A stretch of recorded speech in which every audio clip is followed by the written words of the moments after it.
ಹೊಲಸು ಕಸ ಕಡ್ಡಿ ಅದೆಲ್ಲ ಹೊರಗೆ ಹಾಕ್ತದೆ, ಶುದ್ಧವಾದದ್ದನ್ನು ಮಾತ್ರ ತಾನು ತಗೊಳ್ತದೆ. ಮರ ಜರಡಿ ಹಂಗಲ್ಲ, ಜರಡಿ ಒಳಗೆ ಹಿಟ್ಟು ಹಾಕಿ ಹಿಂಗೆ ಬೀಸ್ರಿ ಎಲ್ಲ ಶುದ್ಧವಾದದ್ದು ಕೆಳಗೆ ಬಿಡ್ತದೆ, ಕಸ ಕಡ್ಡಿ ಮಾತ್ರ ತನ್ನ ಹತ್ರ ಇಟ್ಕೊಳ್ತದೆ ಜರಡಿ. ದಕ್ಷ ಪ್ರಜಾಪತಿ ಜರಡಿ ಇದ್ದಂಗೆ, ಯಾವ ರುದ್ರದೇವರು ಮರ ಇದ್ದಂಗೆ ಇರಬೇಕೆ ಹೊರತಾಗಿ ಜರಡಿ ಇದ್ದಂಗೆ ಇರಬೇಡ್ರಿ ಅಂತ ಹೇಳ್ತಾರೆ. ಅಂತ ಯಾವ ದಕ್ಷ ಪ್ರಜಾಪತಿಯ ಕಥೆಯನ್ನು ಇಲ್ಲಿ ತಿಳಿಸಿಕೊಡ್ತಾರೆ. ಇಲ್ಲಿ ಒಂದು ಇನ್ನೂ ಸಣ್ಣ ಪ್ರಶ್ನೆ ಬರ್ತದೆ. ಏನೋ ಒಂದು ಗಂಡನಿಗೆ ಏನೋ ಹವಿಸ್ಸು ಸಿಗಲಿಲ್ಲ, ಅಥವಾ ಗಂಡನಿಗೆ ಏನೋ ಮಾವ ಅಂದ, ಅಪ್ಪ ಏನೋ ಸಣ್ಣ ತಪ್ಪು ಮಾಡ್ದ, ಅದಕ್ಕೆ ಇಷ್ಟು ದೊಡ್ಡ ಶಿಕ್ಷಣ ಸತಿದೇವಿ ತಾನು ಸುಟ್ಟು ತಾನೇ ತನ್ನ ದೇಹವನ್ನು ಕಳ್ಕೊಳ್ತಕ್ಕಂತಹ ಒಂದು ಅಷ್ಟೊಂದು ಶಿಕ್ಷಣ ಕೊಡಬೇಕಾಗಿತ್ತ ಸತಿದೇವಿ ಅಂದ್ರೆ, ನಾವು ಕೇವಲ ಭಾಗವತವನ್ನು ಮಾತ್ರ ನಾವು ನೋಡಿದರೆ ಈ ಒಂದು ಪ್ರಸಂಗ ನಮಗೆ ಅರ್ಥವಾಗ್ತದೆ. ಭಾಗವತವನ್ನು ಬಿಟ್ಟು ಪದ್ಮಪುರಾಣ ಇದಕ್ಕೊಂದು ಕಥೆಯನ್ನು ನಮಗೆ ತಿಳಿಸಿಕೊಡ್ತದೆ. ಏನು ಪ್ರಸಂಗ ಅಂತಂದ್ರೆ, ಈ ರಾಮಾಯಣಗಳು ಅನೇಕ ರಾಮಾಯಣ ನೀವೆಲ್ಲ ಕೇಳಿದ್ದೀರಿ. ವಾಲ್ಮೀಕಿ ರಾಮಾಯಣ ಇದೆ, ಆನಂದ ರಾಮಾಯಣ ಇದೆ, ಜಂಬು ರಾಮಾಯಣ ಇದೆ, ತುಳಸಿ ರಾಮಾಯಣ, ಬೇಕಾದಷ್ಟು ರಾಮಾಯಣ ಇದ್ದಂಗೆ ರುದ್ರ ರಾಮಾಯಣ ಅಂತ ಒಂದು ರಾಮಾಯಣ ಉಂಟು. ನಿಮಗೆಲ್ಲ ಗೊತ್ತಲ್ಲ, ರುದ್ರದೇವರು ಸತೀದೇವಿಗೆ ರಾಮಾಯಣವನ್ನು ಉಪದೇಶವನ್ನು ಮಾಡಿದ್ದಾರೆ. ಶ್ರೀರಾಮ ರಾಮ ರಾಮೇತಿ ರಮೇ ರಾಮೇ ಮನೋರಮೆ ಸಹಸ್ರನಾಮ ತತ್ತುಲ್ಯಂ ರಾಮನಾಮ ವರಾನನೆ ರಾಮಹರನು ಸತಿಯು ಸದಾ ಅಂತ ಯಾವ ಸತೀದೇವಿಗೆ ರುದ್ರದೇವರು ಒಂದು ರಾಮಾಯಣ ಪೂರ್ತಿ ರಾಮನ ಉಪದೇಶ ಮಾಡಿದ್ದಾರೆ. ಆ ರಾಮಾಯಣದಲ್ಲಿ ರುದ್ರದೇವರು ರಾಮದೇವರು ಸರ್ವೋತ್ತಮ, ಸರ್ವಜ್ಞ, ಸರ್ವಶಿಖಾಮ ಎಲ್ಲವನ್ನು ಹೀಗೆ ಗುಣಗಾನವನ್ನು ಮಾಡಿಬಿಟ್ಟಿದ್ರು. ಅದು ಏನಾಯಿತು, ಆ ಕಲ್ಪ ಕಳೆಯಿತು, ಮುಂದಿನ ಕಲ್ಪ ಬಂತು, ಮತ್ತೆ ತ್ರೇತಾಯುಗ ಬಂತು, ಮತ್ತೆ ರಾಮಾಯಣ ಪ್ರಾರಂಭವಾಯಿತು, ಮತ್ತೆ ದಶರಥ, ಮತ್ತೆ 4 ಜನ ಮಕ್ಕಳು ಹುಟ್ಟಿದ್ರು, ಮತ್ತೆ ಶಿವಧನಸ್ಸು ಭಂಗ ಮಾಡಿದ, ಸೀತೆ ಮದುವೆ ಮಾಡ್ಕೊಂಡು ಕರ್ಕೊಂಡ್ಬಂದ, ಮತ್ತೆ ಅರಣ್ಯಕ್ಕೆ ರಾಮದೇವರು ಬಂದರು. ರಾವಣ ಮತ್ತೆ ಸನ್ಯಾಸಿಯಾಗಿ ಒಂದು ಸೀತೆ ಅಪಹರಣ ಮಾಡ್ಕೊಂಡು ಹೊರಟ. ರಾಮ ಲಕ್ಷ್ಮಣ ಇದ್ರು ಹುಡುಕ್ತಾ ಹೊರಟಿದ್ರು ಕಾಡಿನಲ್ಲಿ. ಸೀತಾ ಎಲ್ಲಿದ್ದೀಯಾ ಹುಡುಕ್ತಾ ಹೊರಟಿದ್ರು. ಕಾಡಿನಲ್ಲಿ ಹುಡುಕ್ತಾ ಹೊರಟಾಗ ಮೇಲೆ ಕೈಲಾಸದಲ್ಲಿ ಕೂತ್ಕೊಂಡು ಸತಿ ನೋಡ್ತಾ ಇದ್ದಂತವಳು. ಅವಳು ಅಂದ್ಕೊಂಡು, ಅರೇ ಇದೇನಿದು, ನನ್ನ ಗಂಡ ನೋಡಿದ್ರೆ ರಾಮ ಸರ್ವಜ್ಞ ಸರ್ವೋತ್ತಮ ಅಂತ ಏನೇನೋ ಹೇಳ್ತಾರೆ ಅವ್ರ ಬಗ್ಗೆ, ಇಲ್ಲಿನ ಅವ್ನು ಹೆಂಡತಿ ಎಲ್ಲಿದ್ದಾಳೆ ಅನ್ನೋದೇ ಅವನಿಗೆ ಗೊತ್ತಿಲ್ಲ. ಅಳತಾ ಹೆಂಡತಿ ಹುಡುಕೋದು ಹೊರಟ, ಇವನೇನು ಸರ್ವಜ್ಞನ ಆಗ್ತಾನೆ. ಅವಳು ಡೌಟ್ ಬಂದಂತೆ, ರಾಮ ಭಗವಂತ ನಾಟಕ ಮಾಡ್ಲಿಕ್ಕೆ ಹೆಂಗೆ ನಾಟಕ ಮಾಡ್ತಾನ ಅಂತಂದ್ರೆ, ನಾಟಕ ಅಂತಲೂ ಗೊತ್ತಾಗೋದಿಲ್ಲ, ಹಂಗೆ ನಾಟಕ ಮಾಡ್ತಾನಂತವನು. ಸತಿಯೇ ಮೋಹಿತರಾದಂತವಳು, ನಾಟಕದ ಅವಳು ಗೊತ್ತಾಗಲಿಲ್ಲ. ಸತಿ ಹೇಳಿದಂತೆ ರುದ್ರನ, ರೀ ಬರ್ರಿ ಇಲ್ಲಿ, ಏನು ನೀವೇನೋ ರಾಮದೇವ್ರ ಭಾರಿ ಸರ್ವೋತ್ತಮ ಸರ್ವಜ್ಞ ಅಂತ ಹೇಳ್ತೀರಿ, ನೋಡ್ರಿ ಹೆಂಗೆ ಅವ್ನು ಹೆಂಡು ತೆಲಿತಾಳ ಅನ್ನೋದೇ ಗೊತ್ತಿಲ್ಲ ಅವ್ನಿಗೆ, ಹೆಂಗೆ ಅಳತಾ ಹೊರಟಾನ, ಎಷ್ಟು ದುಃಖ ಪಡ್ಲಿಕ್ಕತ್ತಾನ. ರುದ್ರದೇವ್ರು ಹೇಳಿದ್ರು, ನೋಡಮ್ಮ ಅದೆಲ್ಲ ನಾಟಕ, ದೇವತೆಗಳ ನಾಟಕ, ಮುಂದೆ ಇದೇನು ಕಾರ್ಯ ಆಗುತ್ತೆ, ಎಲ್ಲವೂ ಆಗಬೇಕಾಗಿದೆ, ಅದಕ್ಕೆ ಭಾಳ ಚಿಂತೆ ಮಾಡಬೇಡ, ಸರ್ವಜ್ಞ ಇಷ್ಟೇ ತಿಳ್ಕೋ ನೀನು. ನಾಟಕ ಅಲ್ಲರಿ ಇದು, ನೋಡ್ರಿ ಅಳತಾ ಇದ್ದಾನೆ, ನಿಜವಾಗಿ ದುಃಖ ಪಡ್ತಾ ಇದ್ದಾನ ಅವನು, ಅದೆಲ್ಲ ನಾಟಕ, ಹೋಗ. ಎಷ್ಟು ಹೇಳಿದ್ರೆ ಕೇಳಿಲ್ಲ ಸತಿದೇವಿ. ಅವಳಲ್ಲ, ನಾನು ಪರೀಕ್ಷೆ ಮಾಡ್ತೀನಿ, ದೊಡ್ಡವ್ರ ಪರೀಕ್ಷೆ ಮಾಡಬಾರ್ದು, ಇಲ್ಲ ನಾನು ಮಾಡ್ತೀನಿ, ನಂಗೆ ತಡ್ಕೊಳಕ್ಕೆ ಆಗ್ತಾ ಇಲ್ಲ, ದೊಡ್ಡವ್ರ ಪರೀಕ್ಷೆ ಮಾಡಬಾರ್ದು ರುದ್ರದೇವರು ಹೇಳಿದ್ರು. ನಂಗೆ ತಡ್ಕೊಳಕ್ಕೆ ಆಗ್ತಾ ಇಲ್ಲ, ನಾನು ಪರೀಕ್ಷೆ ಮಾಡೇ ಮಾಡ್ತೀನಿ, ಅವ್ನು ನಿಜವಾಗಿಯೂ ದುಃಖ ಪಡ್ತಾ ಇದ್ದಾನೆ, ನಿನ್ನ ಹಣೆ ಬರ ಹೋಗಂತಂದ್ರು ರುದ್ರದೇವರು.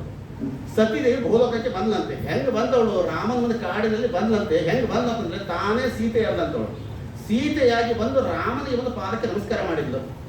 ಅವಳು ಅಂದ್ಕೊಂಡಿದ್ಲು, ಏನು ಸೀತಾ ಇಷ್ಟೊತ್ತು ಎಲ್ಲಿ ಹೋಗಿದ್ದಿ ಅಂತ ಭುಜ ಹಿಡಿದು ಎಬ್ಬಸ್ತಾನೆ ಅಂತ ಅನ್ಕೊಂಡಿದ್ಲು. ಆದ್ರೆ ರಾಮದೇವರು ಕೇಳಿದ್ರಂತೆ, ಯಾಕಮ್ಮ ನೀನು ಒಬ್ಬಳೆ ಬಂದಿದ್ದೀಯಲ್ಲ, ನಿನ್ನ ಗಂಡ ರುದ್ರದೇವರು ಬರ್ಲಿಲ್ವಾ ಅಂತ ಕೇಳ್ಬಿಟ್ರಂತವ್ರು. ಒಂಥರ ನಾಚಿಕೆ ಆಯ್ತಂತ ಅವಳಿಗೆ. ನಾಚಿಕೆ ಎಲ್ಲ ತಲೆ ತಗಿಸ್ಕೊಂಡು ಓಡೋಡಿ ಮತ್ತೆ ಕೈಲಾಸಕ್ಕೆ ಬಂದ್ಬಿಟ್ಟಂತೆ. ಬಂದು ಭಾಗವತ್ರ ನಿಂತಾಳೆ. ರುದ್ರದೇವರು ಹೇಳಿದ್ರು, ಆಯ್ತಾ ಮುಖಕ್ಕೆ ಮಂಗಳಾರತಿ, ಬೇಡ ಅಂತ ಹೇಳಿ, ದೊಡ್ಡವ್ರ ಪರೀಕ್ಷೆ ಮಾಡಬಾರ್ದು ಅಂತ ಹೇಳಿದೆ ಅಂದಾಗ ಅವತ್ತು ರುದ್ರದೇವರು ಒಂದು ಮಾತು ಹೇಳಿರ್ತಾರೆ. ಏನು, ನೀನು ಏನು ಒಂದು 5 ನಿಮಿಷಗಳ ಕಾಲ ಸೀತೆಯ ವೇಷವನ್ನು ಹಾಕಿಕೊಂಡಿಲ್ಲ. ಸೀತೆಯ ವೇಷ ಅಂತ ಅದು ನನ್ನ ತಾಯಿಯರು, ಸೀತಾ ತಾಯಿ ವೇಷವನ್ನು ಹಾಕಿಕೊಂಡಿದ್ದು, ಅದಕ್ಕೋಸ್ಕರವಾಗಿ ನಾನು ಇವತ್ತಿನಿಂದ ನಿನ್ನ ತಾಯಿ ಅಂತ ಕಾಣ್ತೇನೆ ಹೊರತಾಗಿ ಹೆಂಡತಿ ಅಂತ ನಾನು ಸ್ವೀಕಾರ ಮಾಡೋದಿಲ್ಲ ರುದ್ರದೇವರು ಹೇಳಿದ್ರಂತವ್ರು. ಹೊರಗಿನ ನೋಟಕ್ಕೆ ಗಂಡ ಹೆಂಡತಿ, ಆದ್ರೆ ಒಳಗೆ ಮಾತ್ರ ತಾಯಿ ಮಗನ ಹಾಗೆ ನಾವು ಇರೋಣ ಅಂತ ಶಪಥ ಮಾಡಿಬಿಟ್ಟಿದ್ರು ಅವರು. ಅವಳು ಅನ್ಕೊಂಡಿದ್ಲು, ಈ ದೇಹದಿಂದ ತಾನು, ಈ ಸತಿ ದೇಹದಿಂದ ತಾನೇ ನೀವು ನಿಮ್ಮ ತಾಯಿಯ ವೇಷವನ್ನು ಕಂಡದ್ದು, ಹೇಗಾದ್ರೂ ಈ ದೇಹವನ್ನು ಕಳ್ಕೊಳ್ಬೇಕು ಅಂತ ಕಾಯ್ತಾ ಇದ್ಲು. ಒಂದು ಅಪ್ಪನ ಯಜ್ಞ ಒಂದು ಜನ ಸಿಕ್ತು ನೋಡಿದ್ರೆ ಅವಳಿಗೆ. ಆ ದೇಹವನ್ನು ಪೂರ್ತಿ ಸುಟ್ಟು ಬೂದಿಯನ್ನು ಮಾಡಿಕೊಂಡು ಇದೇ ಸತೀದೇವಿ ಮತ್ತೆ ಮುಂದೆ ಪರ್ವತ ರಾಜನ ಮಗಳಾಗಿ ಒಂದು ಪಾರ್ವತಿಯಾಗಿ ಮತ್ತೆ ರುದ್ರದೇವರ ಕೈ ಹಿಡಿದಾಗ ಮತ್ತೆ ಗಂಡ ಹೆಂಡತಿಯಾಗಿ ಇಬ್ಬರು ಕೂಡ ಸುಖವಾಗಿ ಬಾಳಿದರು ಅನ್ನತಕ್ಕಂತಹ ಕಥಾಭಾಗ ಪದ್ಮಪುರಾಣದಿಂದ ನಮಗೆ ಗೊತ್ತಾಗ್ತದೆ. ನಮಗೆ ಭಾಗವತ ನೋಡಿದಾಗ ಏನೋ ದಕ್ಷ ಪ್ರಜಾಪತಿ ಯಜ್ಞ, ಸತೀದೇವಿ ಸುಟ್ಟುಕೊಂಡು ಹೊಡೆದುಕೊಂಡು ಇಷ್ಟೇ ಕಥೆ ಗೊತ್ತಾಗ್ತದೆ ಹೊರತಾಗಿ ಯಾಕೆ ಸತೀದೇವಿ ಸುಟ್ಟುಕೊಂಡು ಅನ್ನುವ ಕಥಾಭಾಗ ಪದ್ಮಪುರಾಣ ಗೊತ್ತಾಗ್ತದೆ, ಭಾಗವತದಲ್ಲಿ ಗೊತ್ತಾಗೋದೇ ಇಲ್ಲ.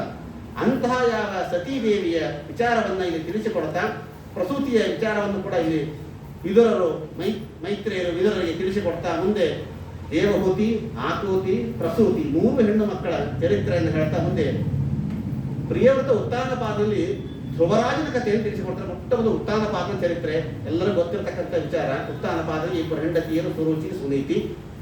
ಅದರಲ್ಲಿ ಸುನೀತಿಯ ಮಗನೇ ಧ್ರುವ, ಸುರುಚಿಯ ಮಗನೇ ಉತ್ತಮ ಅಂತ ಅವನ ಹೆಸರು. ಏನೋ ಒಂದು ಸರ್ತಿ ಅಪ್ಪನ ತೊಡೆ ಮೇಲೆ ಕೂಡ್ಲಿಕ್ಕೆ ಅಂತ ಹೋದಾಗ ಕೈ ಹಿಡಿದು ಎರಡು ಒಗೆದು ಬಿಡ್ತಾಳೆ. ಅಳತಾ ಅಳತಾ ತಾಯಿ ಹತ್ರ ಬಂದು ಕೇಳಿದಾಗ ತಾಯಿ ಎಂತಹ ಮಾತನ್ನು ಹೇಳಿದ್ದವಳು. ಮಾಮಂಗಲಂ ತಾತ ಪರೇಶು ಮಂಸ್ತಾಹ ಅದೋಕ್ಷಯಂ ಯಜ್ಞ. ಅವಳು ಹೇಳ್ತಾಳಂತೆ, ನೀವು ಬಹಳ ದುಃಖ ಪಡ್ಲಿಕ್ಕೆ ಹೋಗಬೇಡಪ್ಪ, ನೀನು ಏನು ಆಸೆ ಪಟ್ಟಿದ್ದೀಯ? ತಂದೆಯ ತೊಡೆಯನ್ನ ಕೂಡಬೇಕು. ತಂದೆ ಅಂತಂದ್ರೆ ಯಾರು ಗೊತ್ತಾ? ನಿಜವಾದ ತಂದೆ ಅಂತಂದ್ರೆ ಈ ತಂದೆ ಅಲ್ಲ, ಒಂದು ಜನ್ಮದ ತಂದೆ ಅಲ್ಲ, ನಮ್ಮ ನಿಮ್ಮೆಲ್ಲರ ತ್ವಮೇವ ಮಾತಾಚ ಪಿತಾತ್ವಮೇವ, ಸಾಕ್ಷಾತ್ ಪರಮಾತ್ಮನೇ ನಮ್ಮ ತಂದೆ. ಆ ಪರಮಾತ್ಮನ ತೊಡೆಯನ್ನು ಏರುವುದಕ್ಕೋಸ್ಕರವಾಗಿ ನೀನು ಪ್ರಯತ್ನವನ್ನ ಪಡಬೇಕು. ಅದಕ್ಕೋಸ್ಕರ ಕಾಡಿಗೆ ಹೋಗಬೇಕು, ಕಾಡಿಗೆ ತಪಸ್ಸನ್ನು ನೀನು ಮಾಡಬೇಕು ಅಂತ ಅವಳು ಹೇಳ್ತಾಳೆ. 5 ವರ್ಷದ ಮಗುವಿಯದು. 5 ವರ್ಷದ ಮಗುವಿಗೆ ತಾಯಿ ಅಷ್ಟೊಂದು ಅದ್ಭುತವಾಗಿರ್ತಕ್ಕಂಥ ಧೈರ್ಯವನ್ನು ಕೊಟ್ಟು ಕಾಡಿಗೆ ಅಟ್ಟಿದಳಲ್ಲ. ಅಷ್ಟೇ ವಿಶ್ವಾಸದಿಂದಲೇ ಬಂದ ಧ್ರುವರಾಜ. ಕಾಡಿಗೆ ಬಂದ ಮಧ್ಯದಲ್ಲಿ ನಾರದರು ಭೇಟಿ ಆಗ್ತಿದ್ದ. ಅವರು ಪರೀಕ್ಷೆ ಮಾಡ್ತಾರೆ. ಅವರೇ ವಾಸುದೇವ ಮಂತ್ರದ ಉಪದೇಶವನ್ನು, ದ್ವಾದಶ ಅಷ್ಟಾಕ್ಷರ ಮಂತ್ರದ ಉಪದೇಶವನ್ನು ಮಾಡಿ ಕೊಟ್ಟು ಕಳಿಸ್ತಾರೆ. ಮಧುವನಕ್ಕೆ ಹೋಗ್ತಾನೆ. ಮಧುವನದಲ್ಲಿ ನಿಂತುಕೊಂಡು ತಪಸ್ಸನ್ನು ಮಾಡ್ತಾರೆ. ಹೇಗೆ ತಪಸ್ಸು ಮಾಡಿದ್ದದು? ತಿರಾತ್ರಾಂತೆ ಕಪಿತ್ತ ಬದರಾಶನ. 3 ದಿವಸಕ್ಕೆ ಒಂದೇ ಒಂದು ಬೋರೆ ಹಣ್ಣು ತಿನ್ನೋದು, ಮತ್ತೆ 3 ದಿವಸ ಉಪವಾಸ. ಹೀಗೆ ತಪಸ್ಸು ಮಾಡಿದ. ಷಷ್ಠೇ ಅರ್ಧಕ್ಕೆ ದಿನಿ 6 ದಿವಸಕ್ಕೆ ಬಂದಾಗ ಹಣ್ಣನ್ನು ಬಿಟ್ಟ. ಆದರೆ ತೃಣಪರ್ಣಾದಿ ಒಣಗಿದ ಹುಲ್ಲನ್ನು ತಿನ್ನಲಿಕ್ಕೆ ಶುರು ಮಾಡಿದ. 9ನೇ ದಿವಸಕ್ಕೆ ಬಂದಾಗ ಹುಲ್ಲನ್ನು ಬಿಟ್ಟ, ಹಣ್ಣನ್ನು ಬಿಟ್ಟ, ಬರೀ 1 ಲೋಟ ನೀರು ಕುಡ್ದ. ಕೊನೆಗೆ 12ನೇ ದಿವಸಕ್ಕೆ ಬಂದ ಎಲ್ಲ ಬಿಟ್ಟ, ಬರೀ ಶ್ವಾಸ ನಿರೋಧ ಮಾಡಿ ನಿಂತ್ಕೊಂಡು ಬಿಟ್ಟ. ಆ ಮಗುವಿನ ಒಂದು ಅದ್ಭುತವಾದ ತಪಸ್ಸನ್ನು ನೋಡಿ ದೇವತೆಗಳ ಗಡಗಡ ನಡಿ ಹೋದ್ರಂತವ್ರು. ಆ ದೇವತೆಗಳು ಪ್ರಾರ್ಥನೆ ಮಾಡ್ಕೊಳ್ತಾರೆ ಪರಮಾತ್ಮಗೆ, ಹೇ ಭಗವಂತ, ಏನಾದ್ರೂ ಮಾಡಿ ಹೋಗಿ ಆ ಮಗುವಿಗೆ ಮೊದಲು ವರವನ್ನ ಕೊಟ್ಟು ಬಿಡೋ ಮಾರಾಯ, ತಪಸ್ಸನ್ನ ಕಷ್ಟವನ್ನು ನೋಡ್ಲಿಕ್ಕೆ ಆಗ್ತಾ ಇಲ್ಲ. ದೇವತೆಗಳ ಪ್ರಾರ್ಥನೆಯ ಮೇರೆಗೆ ಸಾಕ್ಷಾತ್ ವಾಸುದೇವ ನಾಮಕ ಪರಮಾತ್ಮ ಧ್ರುವರಾಜನಿಗೆ ವರ ಕೊಡೋಣ ಅಂತ ಬಂದಂತವನು ಮಧುವನಕ್ಕೆ ಬಂದು ಧ್ರುವರಾಜನ ಮನೆಗೆ ಠಕ್ ಅಂತ ನಿಂತ ದೇವರು. ಈ ಧ್ರುವರಾಜನ ನೋಡಿದ್ರೆ ಕಣ್ಣು ಮುಚ್ಕೊಂಡು ಕೂತು ಬಿಟ್ಟಾನೆ, ಕಣ್ಣೇ ತೆಗಿತಾ ಇಲ್ಲ. ದೇವರು ಅನ್ಕೊಂಡ ಹಾಗೆ ಈಗ ಕಣ್ಣ ತೆಗಿತಾನೆ, ಆಗ ಕಣ್ಣ ತೆಗಿತಾನೆ, ನೋಡೋಣ ವರ ಕೊಡೋಣ ಕಾಯ್ತಾ ನಿಂತಿದ್ದಾನಂತೆ. ಏನು ಭಾಗ್ಯ ಧ್ರುವರಾಜಂದು. ದೇವರ ದರ್ಶನ, ಒಂದು ಕ್ಷಣಕಾಲ ದರ್ಶನ ಆದರೆ ಸಾಕು ಅಂತ ದೇವತೆಗಳು ಕಾಯ್ತಾ ನಿಂತಿರ್ತಾರೆ. ಅಂಥದ್ದು ಭಕ್ತನಿಗಾಗಿ ದೇವರೇ ಕಾಯ್ತಾ ನಿಂತಿದ್ದಂತ. ಈಗ ನನಗೆ ನೋಡ್ತಾನೆ, ಆಗ ನೋಡ್ತಾನೆ ಅಂತ. ಎಷ್ಟೊತ್ತಾದ್ರೂ ಈ ಮಹಾರಾಯ ಕಣ್ಣು ತೆಗಿತಾ ಇಲ್ಲ. ದೇವರಲ್ಲಿ ಇವು ಎಷ್ಟೊತ್ತು ನಿಂತೋದು ಇವ್ ಮುಂದೆ, ಯಾಕೆ ಇವನು ಕಣ್ಣು ತೆಗಿತಾ ಇಲ್ಲ? ಅರ್ಥವಾಯಿತು ದೇವರಿಗೆ. ಮನಸ್ಸಿನಲ್ಲಿ ನನ್ನನ್ನೇ ನೋಡ್ತಾ ಇದ್ದಾನಲ್ಲ, ಅದಕ್ಕಾಗಿ ಇನ್ ಕಣ್ಣು ತೆಗಿತಾ ಇಲ್ಲ. ಹೇಗಾದ್ರೂ ಮಾಡಿ ಇನ್ ಕಣ್ಣು ತೆಗೆಸಬೇಕು ಅಂತ ಹೇಳಿ ಆ ಮನಸ್ಸಿನಲ್ಲಿ ಏನೋ ಒಂದು ಚಿತ್ರ ಇತ್ತಲ್ಲ, ಪರಮಾತ್ಮನ ವಾಸುದೇವ ರೂಪಿಯ ಚಿತ್ರ ಇತ್ತಲ್ಲ, ಅದನ್ನ ಪರಮಾತ್ಮ ಮರೆಮಾಚಿ ಬಿಟ್ಟ. ಧ್ರುವರಾಜ ಅನ್ಕೊಂಡ, ಅರೆ ಇದೇನಿದು, ಯಾಕೆ ಮಾಯವಾಯಿತು? ನನಗೇನು ಮನಸ್ಸು ಚಂಚಲವಾಗಿಲ್ಲ, ನಾನು ವಿಚಲಿತನಾಗಿಲ್ಲ, ಯಾಕೆ ಮಾಯವಾಯಿತು ಅಂತ ಹೇಳಿ ಪಟ್ಟ ಕಣ್ಣು ತೆಗೆದ. ಅದೇ ರೂಪ ಸಾಕ್ಷಾತ್ ಆಗಿ ಬಂದು ಮುಂದೆ ನಿಂತಾಗ ಏನು ಆನಂದ ಆಗಿರಬೇಡ ಯಾವ ಧ್ರುವರಾಜನಿಗೆ. ಗಳ ಅಳತಾ ಇದ್ದಾನೆ. ಎದ್ದ, ಸಾಷ್ಟಾಂಗ ನಮಸ್ಕಾರವನ್ನ ಮಾಡಿದ. ಸ್ತೋತ್ರ ಮಾಡಬೇಕು ಅಂತ ಬೇಕಾದಷ್ಟು ಶಬ್ದ ರಾಶಿಗಳನ್ನು ಹೊಟ್ಟೆ ಒಳಗಡೆ ಕೂತಾವ, ಆದರೆ ಸ್ತೋತ್ರ ಮಾಡಲಿಕ್ಕೆ ಶಬ್ದಗಳು ಹೊರಗೆ ಬರ್ತಾ ಇಲ್ಲ. ಅಂತಹ ಯಾವ ಗಂಟೆಲ್ಲ ಗದ್ಗದಿತವಾಗ್ತಾ ಇದೆ. ಪರಮಾತ್ಮ ವಾಸುದೇವ ರೂಪಿ ಪರಮಾತ್ಮ ಯಾವ ಇಷ್ಟು ದಿವಸಗಳ ಕಾಲ ಮನಸ್ಸಿನಲ್ಲೇ ನೋಡ್ತಾ ನಿಂತಿದ್ದ, ಅದೇ ಪರಮಾತ್ಮನಿಗೆ ಮುಂದೆ ಬಂದು ನಿಂತಾಗ ಏನು ಆನಂದ ಆಗಿರ್ಲಿಕ್ಕಿಲ್ಲ. ನಾವು ಯಾವುದೋ ಆಟೋ ಕಾಯ್ತಾ ನಿಂತಿರ್ತೀವಿ, ಒಂದು ಅರ್ಧ ತಾಸು ಆಟೋ ಸಿಗೋದು, ಒಂದು ಯಾವುದೋ ಖಾಲಿ ಆಟೋ ಬಂತು ಸಾಕು ಏನು ಕುಣಿತಿರ್ತೀವಿ ನಾವು. ಆಟೋ ಬಂತು ಸುಡಗಾಡಿ ಆಟೋಕ್ಕೇ ಇಷ್ಟು ಸಂತೋಷ ಪಡಬೇಕಾದ್ರೆ ಅಖಿಲಾಂಡ ಕೋಟಿ ಬ್ರಹ್ಮಾಂಡ ನಾಯಕನಾದ ಪರಮಾತ್ಮ ಸಾಕ್ಷಾತ್ ಆಗಿ ಎಷ್ಟು ದಿವಸದಿಂದ ಉಪವಾಸ ವನವಾಸ ಬಿದ್ದು ತಾಯಿಯ ಮಾತಿನಂತೆ ಒದ್ದಾಡ್ತಾ ಇದ್ನೋ, ಅಂತಹ ಪರಮಾತ್ಮನ ಸಾಕ್ಷಾತ್ಕಾರವಾದಾಗ ಆನಂದವಾಗ್ತಾ ಇದೆ. ಮಾತನಾಡಲಿಕ್ಕೆ ಬರ್ತಾ ಇಲ್ಲ. ಪರಮಾತ್ಮನಿಗೆ ಅರ್ಥವಾಯಿತು, ಇವರಿಗೆ ಮಾತು ಬರ್ತಾ ಇಲ್ಲ. ಕೃಪಯ ಕಮ್ಮುನ ಸ್ಪರ್ಶ ಕಮ್ಮುನ ಕೃಪಯಾ ಕಪೋಲೆ, ತನ್ನ ಶಂಖವನ್ನ ಕೃಪೆಯಿಂದ ತನ್ನ ಕಪೋಲಕ್ಕೆ, ಈ ಗಲ್ಲಕ್ಕೆ ಹೀಗೆ ಸ್ವಲ್ಪ ಸ್ಪರ್ಶ ಮಾಡಿದ. ಆಗ ಬಂದ ಮಾತುಗಳು, ಯೋಂತ ಪ್ರವಿಶ್ಯ ಮಮ ವಾಚ ವಿಮಾಂ ಪ್ರಸುಪ್ತಾಂ ಸಂಜೀವಯತ್ಯ ಕೆಲ ಶಕ್ತಿ ಧರಸ್ವಧಾಮ್ನಾಂ ಅನ್ಯಾಂಶ್ಚ ಹಸ್ತ ಚರಣ ಶ್ರವಣಸ್ತ್ರಮಾದಿ ಪ್ರಾಣಾನ್ ನಮೋ ಭಗವತೆ ಪುರುಷಾಯ ತುಭ್ಯಂ. ಹಾಗೆ ಎಲ್ಲ ಸ್ತೋತ್ರ ಹೊರಗೆ ಬರ್ತಾ ಇದೆ. ಅವನು ಹೇಳ್ತಾ, ಯೋ ಅಂತಹ ಪ್ರವಿಶ್ಯ ಮಮ ವಾಚ ವಿಮಾಂ ಪ್ರಸುಪ್ತಾಂ. ನಮ್ಮ ಮಾತುಗಳೆಲ್ಲವೂ ಕೂಡ ಇವತ್ತು ಒಳಗಡೆ ಹೋಗಿ ಮಲ್ಕೊಂಡ್ಬಿಟ್ಟಾವೆ. ಎಲ್ಲ ಶಬ್ದಗಳು ಮಾತುಗಳು ಮಲಗಿಕೊಂಡಿದ್ದಾವೆ. ಆ ಮಲಗಿದ ಮಾತುಗಳನ್ನ ಬಡೆದು ಎಬ್ಬಿಸಿ ಬಾಯಿಂದ ಹೊರಗೆ ಕಳಿಸಬೇಕು ಅಂತಂದ್ರೆ ಸುಮ್ಮನೆ ನನಗೆ ಮಾತು ಬರ್ತದೆ, ನಾಲ್ಗಿದೆ ಅನ್ನೋದಕ್ಕೋಸ್ಕರವಾಗಿ ಅಲ್ಲ. ಅಂತಹ ಪ್ರವೇಶ, ನೀನು ಒಳಗೆ ಹೋಗಿ ಆ ಶಬ್ದಗಳನ್ನು ಬಡೆದು ಎಬ್ಬಿಸಿ ಹೊರಗೆ ಕಳಿಸಿದ್ರೆ ತಾನೇ ಬರೋದು. ನೀನು ಒಳಗೆ ಹೋಗಲಿಲ್ಲ ಅಂತಂದ್ರೆ ಒಂದು ಶಬ್ದವೂ ಕೂಡ ನನ್ನ ಬಾಯಿಗೆ ಹೊತ್ತು ಬರಲಿಕ್ಕೆ ಸಾಧ್ಯ ಇಲ್ಲ. ಅಂತಹ ಯಾವ ಪ್ರಾಣ ನಮೋ ಭಗವತೆ ಪುರುಷಾಯ ತುಭ್ಯಂ ಪರಿಪರಿಯಾಗಿರ್ತಕ್ಕಂಥ ಯಾವ ಅನೇಕವಾದ ಸ್ತೋತ್ರಗಳನ್ನು ಮಾಡ್ತಾನೆ. ಕೊನೆಗೆ ಅನೇಕ ಸ್ತೋತ್ರಗಳನ್ನು ಮಾಡಿದಾಗ ಪರಮಾತ್ಮ ಹೇಳಿದ, ನೋಡಪ್ಪ ನೀನು ಇನ್ನು ಮುಂದೆ ರಾಜ್ಯಕ್ಕೆ ಹೋಗು, 36,000 ವರ್ಷಗಳ ಕಾಲ ರಾಜ್ಯಭಾರವನ್ನು ನೀನು ಮಾಡು. ಕೊನೆಗೆ ನಿನಗೋಸ್ಕರವಾಗಿ ಒಂದು ಲೋಕ, ಧ್ರುವಲೋಕ ಅಲ್ಲಿ ಕಾಯ್ತಾ ಇದೆ. ಅಂತ ಧ್ರುವಲೋಕಕ್ಕೆ ಬಂದು ಶಿವಶುಮಾರೂಪಿ ಪರಮಾತ್ಮ ಅಲ್ಲಿ ಇದ್ದಾನೆ. ಎಲ್ಲ ಗ್ರಹ ಮಂಡಲಗಳೆಲ್ಲೂ ಕೂಡ ಆ ಲೋಕಕ್ಕೆ ಪ್ರದಕ್ಷಿಣೆಯನ್ನು ಹಾಕ್ತಾ ನಾವೆಲ್ಲ ಮೋಕ್ಷಕ್ಕೆ ಹೋಗುವಾಗ ಧ್ರುವಲೋಕಕ್ಕೆ ಹೋಗಿಯೇ ಹೋಗಬೇಕಲ್ಲಿ. ಅಂತಹ ಅದ್ಭುತವಾದ ಲೋಕ ಧ್ರುವಲೋಕ ಅಂತ ಹೇಳಿ ಅವನು ಮಾಯವಾದ. ಯಾವಾಗ ಪರಮಾತ್ಮ ಮಾಯವಾದನೋ ಆಗ ಇವನು ಅನ್ಕೊಳ್ತಾ ಇದ್ದಾನಂತೆ, ಅಯ್ಯೋ ರಾಮ, ನಾನು ಎಂಥ ಕೆಲಸ ಮಾಡಿಬಿಟ್ಟೆ. ಓಹೋ ಪಶ್ಯತೆ ಮಮ ಮಂದಭಾಗ್ಯಸ್ಯ ಪಶ್ಯತೆ. ಅವನು ಹೇಳ್ತಾನಂತೆ, ನನ್ನ ಮಂದಭಾಗ್ಯ, ನನ್ನ ಹುಚ್ಚು ತಲೆಯನ್ನು ನೋಡ್ಕೊಳ್ರಿ. ಯಾಕೆ? ಸಾಕ್ಷಾತ್ ಮೋಕ್ಷವನ್ನೇ ಕೊಡ್ತಕ್ಕಂಥ ಪರಮಾತ್ಮ ಬಂದು ನನ್ನ ಮುಂದೆ ನಿಂತಾಗ ಮೋಕ್ಷವನ್ನು ಕೇಳೋದು ಬಿಟ್ಟು ಮತ್ತಿನ್ಯಾವುದೋ ಹುಚ್ಚು ಈ ರಾಜ್ಯವನ್ನು ನಾನು ಕೇಳಿಬಿಟ್ಟನಲ್ಲ. ಇಂತಹ ರಾಜ್ಯ, ಇಂತಹ ಭೋಗ, ಮತ್ತೆ ಇದರಲ್ಲೇ ನಾನು ಮೈ ಬರೆದ್ಬಿಟ್ಟನಲ್ಲ, ಮೋಕ್ಷವನ್ನೇ ಕೇಳಲಿಲ್ಲ. ಅವನ ಪ್ರಾರಬ್ಧ ಕರ್ಮವೇ ಇತ್ತು. ಅದಕ್ಕೋಸ್ಕರ ಅಂತಹ ಯಾವ ಉತ್ತಮವಾಗಿರ್ತಕ್ಕಂಥ 36,000 ವರ್ಷಗಳ ಕಾಲ ರಾಜ್ಯ ಭಾರವನ್ನು ಮಾಡಿದ. ಮುಂದೆ ಯಾವ ಉತ್ತಮನು ಕೂಡ ಸತ್ತು ಹೋಗ್ತಾನೆ. ಅವನ ಕಥೆಯನ್ನು ಮತ್ತೆ ವಿಸ್ತಾರವಾಗಿ ತಿಳಿಸಿಕೊಡ್ತಾರೆ. ಮುಂದೆ ಆ ಧ್ರುವರಾಜನನ್ನ ವೈಕುಂಠಕ್ಕೆ ಕರೆದುಕೊಂಡು ನಂದ ಸುನಂದ್ರ ಬರ್ತಾರಂತೆ ವಿಮಾನವನ್ನು ತೆಗೆದುಕೊಂಡು. ಧ್ರುವರಾಜನಿಗೆ ಹೇಳಿದರು, ಏ ಧ್ರುವರಾಜ, 36,000 ವರ್ಷ ಆಯಿತು, ಅದ್ಭುತವಾದ ಲೋಕ ನಿನಗಾಗಿ ಕಾಯ್ತಾ ಇದೆ, ಬಂಗಾರದ ವಿಮಾನ ಬಂದಿದೆ, ನೀನು ಹತ್ತು ಮೇಲೆ ತಂದ್ರಂತವರು. ಧ್ರುವರಾಜ ಅಂದ, ಒಂದೇ ಒಂದು ನಿಮಿಷ, ನಾವು ನಮ್ಮ ಅಮ್ಮನ ಕರ್ಕೊಂಡು ಬಂದ್ಬಿಡ್ಲಾ ಅಂತಂದಂತ. ಒಂದು ಸೀಟ್ ಇದೆಯಾ ನಿಮ್ಮ ಫ್ಲೈಟಲ್ಲಿ? ಒಂದು ಸೀಟ್ ಇದ್ರೆ ನಾನು ಅಮ್ಮನ ಕರ್ಕೊಂಡು ಬಂದ್ಬಿಡ್ತೇನೆ. ಆಗ ದೇವತೆಗಳು ಹೇಳಿದ್ರೆ ಅಲ್ಲಿ ಮೇಲೆ ನೋಡು ಅಂತಂದ್ರೆ, ಮೇಲೆ ಇವಳಿಗಿಂತ ಮೊದಲೇ ವಿಮಾನದಲ್ಲಿ ಕರ್ಕೊಂಡು ಹೋಗ್ತಾ ಇದ್ದಂತ ಅವ್ರ ತಾಯಿಯನ್ನ. ಧ್ರುವರಾಜ ಅಂದ, ಇವನ ಅಲ್ಲ, ಕಾಡಿಗೆ ಹೋದವ್ ನಾನು, ಉಪವಾಸ ಬಿದ್ದವ್ ನಾನು, ತಪಸ್ಸು ಮಾಡಿದವ್ ನಾನು, ದೇವರನ್ನು ಕಂಡವ್ ನಾನು, ಇಷ್ಟೆಲ್ಲ ಮಾಡಿದವ್ ನಾನು, ನಮ್ಮ ಅಮ್ಮನ ಯಾಕೆ ನೀವು ಮೊದಲು ಕರ್ಕೊಂಡು ಹೊಂಟೀರಿ ಅಂದಾಗ ಅವ್ರ ದೇವತೆಗಳು ಹೇಳಿದ್ರು, ಇಷ್ಟೆಲ್ಲವನ್ನ ನೀನು ಮಾಡಿದ್ದು ನಿಜ, ಇದೆಲ್ಲವನ್ನ ಮಾಡು ಅಂತ ಹೇಳಿದ ಗುರು ಅಂತಂದ್ರೆ ನಿನ್ನ ತಾಯಿ ಅಲ್ವಾ. ಮೊಟ್ಟ ಮೊದಲು ನಿನ್ನ ತಾಯಿನ ಕರ್ಕೊಂಡು ಹೋಗ್ತಾ ಇರ್ತಾರೆ, ತಾಯಿಯ ಹಿಂದೆ ನೀನು ಬರ್ತಾ ಇದ್ದೀಯಾ ಅಂತ ಹೇಳಿ ಅವನನ್ನು ಕರೆದುಕೊಂಡು ಹೋಗ್ತಾ ಇದ್ರು. ಹೀಗೆ ಧ್ರುವರಾಜನ ಕಥೆಯನ್ನು ತಿಳಿಸಿಕೊಡ್ತಾ ಮುಂದೆ ಧ್ರುವರಾಜನ ಒಂದು ಪರಂಪರೆಯಲ್ಲಿಯೇ ಅಂಗರಾಜ ಬರ್ತಾನೆ. ಅಂಗರಾಜ ಸಾತ್ವಿಕ, ಇವನು ಸ್ವಲ್ಪ ಯಜ್ಞವನ್ನು ಮಾಡ್ತಾ ಇದ್ದ ಅಂಗರಾಜ. ಅವತ್ತಿನ ಕಾಲ ಅದು. ಯಜ್ಞ ಹೆಂಗಿತ್ತು ಅಂತಂದ್ರೆ, ನಾವೇನಾದ್ರೂ ಇಂದ್ರ ಯಸ್ವಾಹ ಇಂದ್ರ ಐದಂ ನಮಮ ಅಂತ ಹಾಕಿದ್ರೆ ಸಾಕ್ಷಾತ್ ಇಂದ್ರದೇವರೇ ಬಂದು ಕೈ ಹೊಡ್ತಾ ಇದ್ದಂಥದ್ದು ಆಗಿನ ಕಾಲದಲ್ಲಿ. ಇವತ್ತು ಯಾವುದೋ ಹೋಮಕುಂಡದಲ್ಲಿ ಅಗ್ನಿ ಉರಿತಾ ಇರ್ತೀವಿ, ನಾವು ಹಾಕ್ತಾ ಇರ್ತೀವಿ ತಗೊಳ್ತಾನೋ ಅನುಸಂಧಾನ ಅಷ್ಟೇ. ಇವತ್ತು ಇಂದ್ರದೇವರೇ ಬರಬೇಕಾಗಿತ್ತು, ಇಂದ್ರದೇವರೇ ಒಂದು ಕೈ ಹಿಡಿತಾ ಇದ್ರು ಅವತ್ತಿನ ಕಾಲ. ಇಲ್ಲಿ ಅಂಗರಾಜ ಕುತ್ಕೊಂಡಿದ್ದ, ಇಂದ್ರ ಯಸ್ವಾಹ ಇಂದ್ರ ಇದಂ ನಮಮ ಅಂತ ಇಂದ್ರ ಬರಲೇ ಇಲ್ಲ. ಯಾವ ದೇವತೆಗಳು ಬರಲೇ ಇಲ್ಲ ಅಲ್ಲಿ. ಅಂಗರಾಜ ಅಂದ, ಪುರೋಹಿತರೇ ಯಾಕೆ ಬರ್ತಾ ಇಲ್ಲ ಯಾರು? ಏನಾದರೂ ನನ್ನಲ್ಲಿ ತಪ್ಪಿದೆಯಾ, ನಿಮ್ಮಲ್ಲಿ ತಪ್ಪಿದೆಯಾ, ಭವಿಷ್ಯದಲ್ಲಿ ತಪ್ಪಿದೆಯಾ, ನೀವು ಮಂತ್ರ ಸರಿ ಹೇಳ್ತಾ ಇಲ್ವಾ ಅಥವಾ ನಾನು ಸರಿ ಇಲ್ವಾ, ಯಾವುದಕ್ಕಾಗಿ ಬರ್ತಾ ಇಲ್ಲ ಅಂತಂದಾಗ ಪುರೋಹಿತರು ಹೇಳ್ಬಿಟ್ರು, ನೋಡಪ್ಪ, ನಾವಂತೂ ಕರೆಕ್ಟಾಗಿ ಮಂತ್ರ ಹೇಳಿಕತ್ತೀವಿ, ಸ್ವರಬದ್ಧವಾಗಿ ಮಂತ್ರ ಹೇಳಿಕತ್ತೀವಿ, ನಾವು ಕರೆಕ್ಟಾಗಿದ್ದೀವಿ, ಹವಿಸ್ ಕರೆಕ್ಟ್ ಅದ, ಎಲ್ಲ ಸರಿ ಅದ, ನಿನ್ನಲ್ಲಿ ತಪ್ಪದ. ಯಾಕೆ? ನನ್ನಲ್ಲಿ ಏನು ತಪ್ಪದ ಅಂತಂದ್ರೆ, ನಿನಗೆ ಮಕ್ಕಳಾಗಿಲ್ಲ, ನೀನು ಮಕ್ಕಳನ್ನ ಪಡೆದಿಲ್ಲ, ಅದಕ್ಕಾಗಿ ದೇವತೆಗಳು ಬರ್ತಾ ಇಲ್ಲ. ಇದು ಭಾಗವತ ಹೇಳಿ ಕೂತು ಬರ್ತಷ್ಟೇ ಇತ್ತು. ಶ್ರೀಮದ್ ಆಚಾರ್ಯ ಇಲ್ಲ ಅಂತ ಇದ್ರೆ ಬಹಳ ಕಷ್ಟ ಇತ್ತು. ಇದರ ಈ ಶ್ಲೋಕಕ್ಕೆ ಅರ್ಥ ಮಾಡ್ಕೊಳ್ಳೋದೇ ಕಷ್ಟ ಇತ್ತು. ಮಕ್ಕಳು ಇಲ್ಲದೇ ಇದ್ದವ್ರಿಗೆ ಸದ್ಗತಿಯೇ ಇಲ್ಲವಾ ಅನ್ನೋ ಒಂದು ದೊಡ್ಡ ಪ್ರಶ್ನೆ ಹಾಗೆಯೇ ಉಳಿದು ಬರ್ತಿತ್ತು ಇಲ್ಲಿ. ನಿನಗೆ ಮಕ್ಕಳಾಗಿಲ್ಲ, ಅದಕ್ಕೋಸ್ಕರವಾಗಿ ಬರ್ತಾ ಇಲ್ಲ ಅಂತ ಹೇಳ್ಬಿಟ್ರು ಅವರು. ಸರಿ, ಹಾಗೆ ಮಕ್ಕಳಾಗಲಿಕ್ಕೆ ಏನು ಮಾಡಬೇಕು? ಪುತ್ರ ಕಾಮೇಷ್ಟಿ ಯಜ್ಞವನ್ನು ಮಾಡು, ಮಕ್ಕಳಾಗ್ತಾರೆ, ಆಮೇಲೆ ನೀನು ಅಷ್ಟಮೇಧ ಯಜ್ಞವನ್ನು ಮಾಡು, ದೇವತೆಗಳು ಬರ್ತಾರೆ. ಸರಿ, ಇದು ಮಾಡಿದ್ರೆ ಅಂತಂದ್ರೆ ಆ ಪುತ್ರ ಕಾಮೇಷ್ಟಿ ಯಜ್ಞವನ್ನು ಮಾಡಿದ ಇವನು. ಪುತ್ರ ಕಾಮೇಷ್ಟಿ ಯಜ್ಞವನ್ನು ಮಾಡಿದಾಗ ಆಗ ದೇವತೆಗಳು ಬಂದರು, ಹವಿಸ್ಸನ್ನು ಸ್ವೀಕಾರ ಮಾಡಿಬಿಟ್ರು. ಈ ಪ್ರಶ್ನೆಗೆ ಉತ್ತರ ಸಿಗೋದೇ ಇಲ್ಲ ನಮಗೆ. ಆಗ ಯಜ್ಞ ಮಾಡಿದಾಗ ದೇವತೆಗಳು ಬರಲಿಲ್ಲ, ಯಾಕೆ? ಮಕ್ಕಳಿರಲಿಲ್ಲ ಅಂತ. ಈ ಪುತ್ರ ಕಾಮೇಷ್ಟಿ ಯಜ್ಞ ಮಾಡುವಾಗ ಮಕ್ಕಳಾಗಿದ್ರೆ ನಿಮಗೆ ಇಲ್ಲ, ಈಗೂ ಮಕ್ಕಳಾಗಿಲ್ಲ, ಈಗ ಹೇಗೆ ಬಂದ್ರಿಗೆ ಅನ್ನೋ ಪ್ರಶ್ನೆ ಹಾಗೆಯೇ ಉಳಿದ್ಬಿಡ್ತದೆ. ಕೆಲವು ಪ್ರಶ್ನೆ ಸಮಸ್ಯೆ ಇರ್ತವೆ, ಕೆಲವೆಲ್ಲ ಹೆಂಗೆ ಅಂತಂದ್ರೆ, ಪುತ್ರ ಕಾಮೇಷ್ಟಿ ಯಜ್ಞ ಮಾಡೋದೇ ಮಕ್ಕಳಾಗಲಿ ಅಂತ, ಮತ್ತು ದೇವತೆಗಳು ಮಕ್ಕಳು ಇದ್ದವರಿಗೆ ಬರ್ತೀವಿ ಅಂತ ಮಕ್ಕಳು ಆಗ್ಬೇಕು ಹೆಂಗದು? ಕೆಲವು ಮಂತ್ರಗಳಲ್ಲಿ ಕೆಲವು ಅಂತ ಸಮಸ್ಯೆಗಳು ಬರ್ತದೆ, ಅದಕ್ಕೆ ಅರ್ಥಗಳು ಬೇರೆ ಇರ್ತದೆ. ಆಶೀರ್ವಾದ ಮಂತ್ರ ಹೆಂಗದೆ? ಧಾನ್ಯಂ ಧನಂ ಪಶುಂ ಬಹುಪುತ್ರ ಲಾಭಂ ಶತ ಸಂವತ್ಸರಂ ದೀರ್ಘಮಾಯು. ಪುರೋಹಿತರು ಆಶೀರ್ವಾದವನ್ನು ಮಾಡಿಬಿಡ್ತಾರೆ. ಒಂದೇ ಪ್ರಸಂಗ ಹಾಗೆ ಇತ್ತು. ಬಂದು ಪಾಪ ಒಬ್ಬರು ಋಷಿಪಂಚಮಿ ಹಿಡಿದಿದ್ರು, ಋಷಿಪಂಚಮಿ ಉದ್ಯಾಪತಿ ಏನು ಮಾಡಿ ನರದ ಕಾರಣ ಕೊಟ್ಟು ನಮಸ್ಕಾರ ಮಾಡಿದ್ರು ಅವರಿಗೆ. ಬಹುಪುತ್ರ ಲಾಭಂ ಶತ ಸಂವತ್ಸರಂ ದೀರ್ಘಮಾಯು ಆಶೀರ್ವಾದ ಮಾಡಿದ್ರು. ಅಲ್ಲ, ಪ್ರಸಂಗ ಏನು? ಋಷಿಪಂಚಮಿ ಉದ್ಯಾಪನಿ, ನೀವು ಆಶೀರ್ವಾದ ಏನು? ಬಹುಪುತ್ರ ಲಾಭ ನೀವು ಮಾಡ್ತಾ ಇದ್ದೀರಿ, ಏನು ಸಂಬಂಧ ಅಂದರೆ ಅದಕ್ಕೆ ಅರ್ಥವೇ ಇಲ್ಲ. ಮಂತ್ರ ಹಾಗೆ ಇದೆ, ಆಶೀರ್ವಾದ ಮಂತ್ರ ಹಾಗೆ, ಅರ್ಥ ಬೇರೆ ಇದೆ. ಏನು ಅರ್ಥ?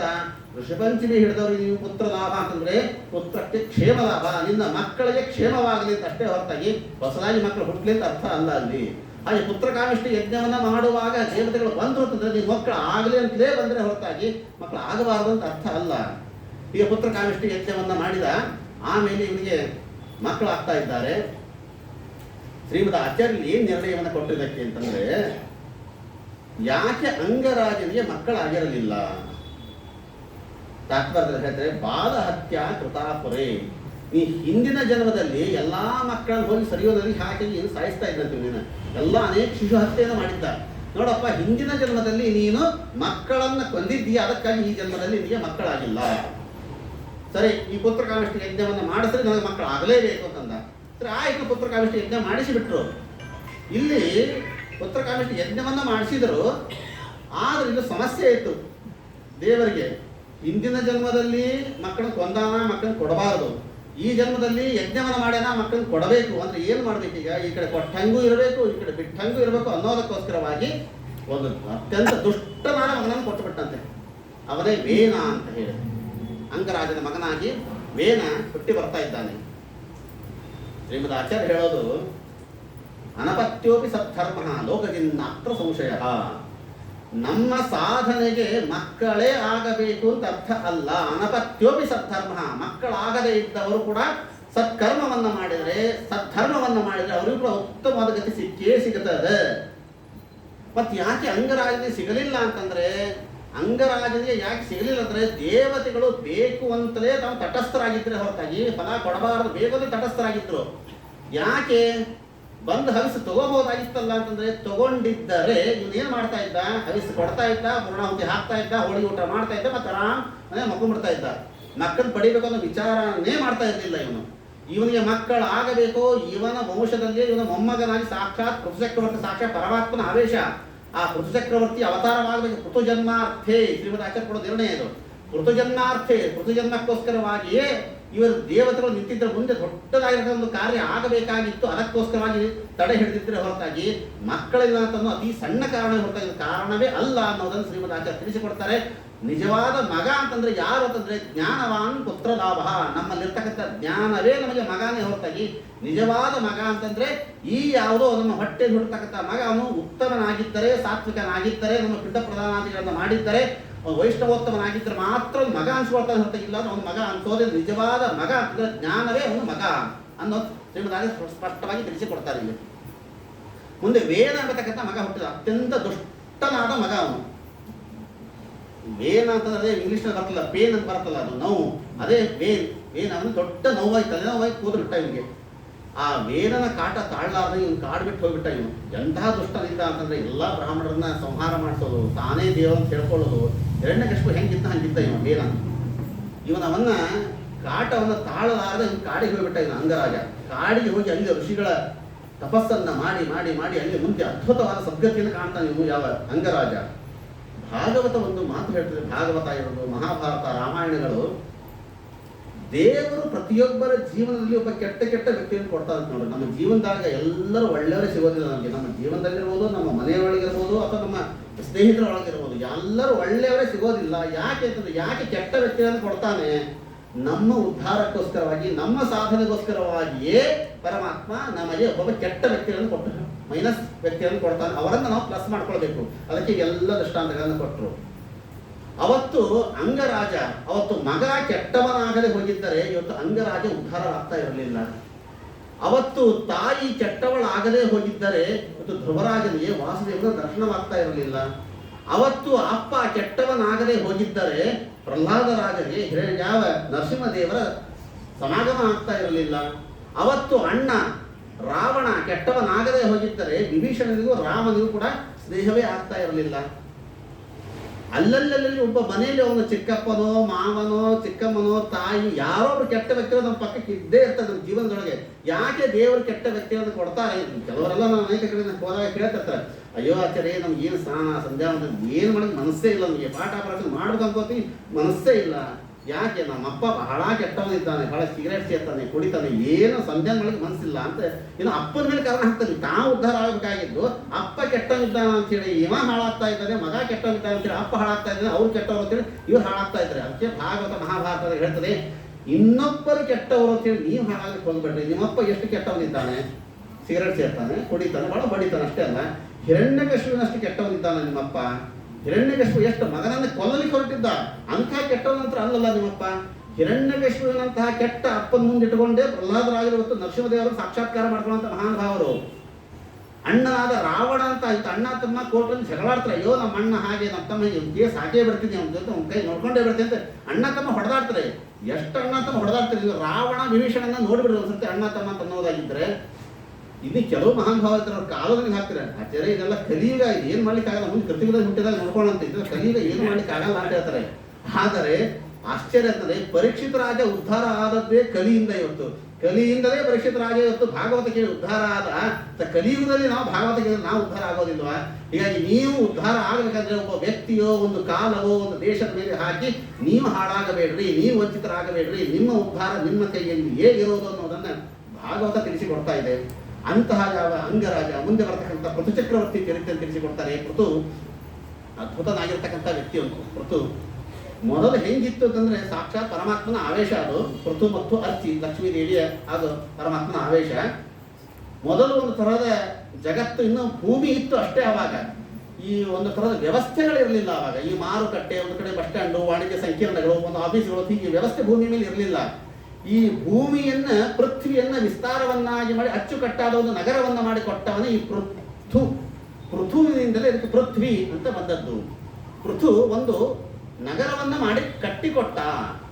ನಗರ ನಗರ ಅಂತ ಯಾಕೆ ಹೇಳ್ತಾರೆ ಹೇಳ್ರಿ? ಇದಕ್ಕೆ ನಗರಕ್ಕೆ ಒಂದೊಂದಕ್ಕೆ ಒಂದೊಂದು ಕಡೆ ವ್ಯವಸ್ಥೆಯನ್ನು ಮಾಡಿದ. ಕಾಡು ಪ್ರಾಣಿಗಳು ಒಂದು ಕಡೆಗೆ ಇರಬೇಕು, ಇವೆಲ್ಲ ನಾಡು ಅಂತ ಒಂದು, ಕಾಡು ಅಂತ ಒಂದು, ಇವೆಲ್ಲ ವಿಭಾಗವನ್ನು ನಗರಕ್ಕೆ ನಗರ ಅಂತ. ನಗರ ಪಾಲಿಕೆ ಸದಸ್ಯರಿಗೆ ಕೇಳಿದ್ರೆ ನಗರಕ್ಕೆ ನಗರ ಯಾಕೆ ಅಂತ ಹೇಳಿದ್ರೆ ಅವ್ರಿಗೆ ಗೊತ್ತೇ ಆಗಲ್ಲ ಅವ್ರಿಗೆ.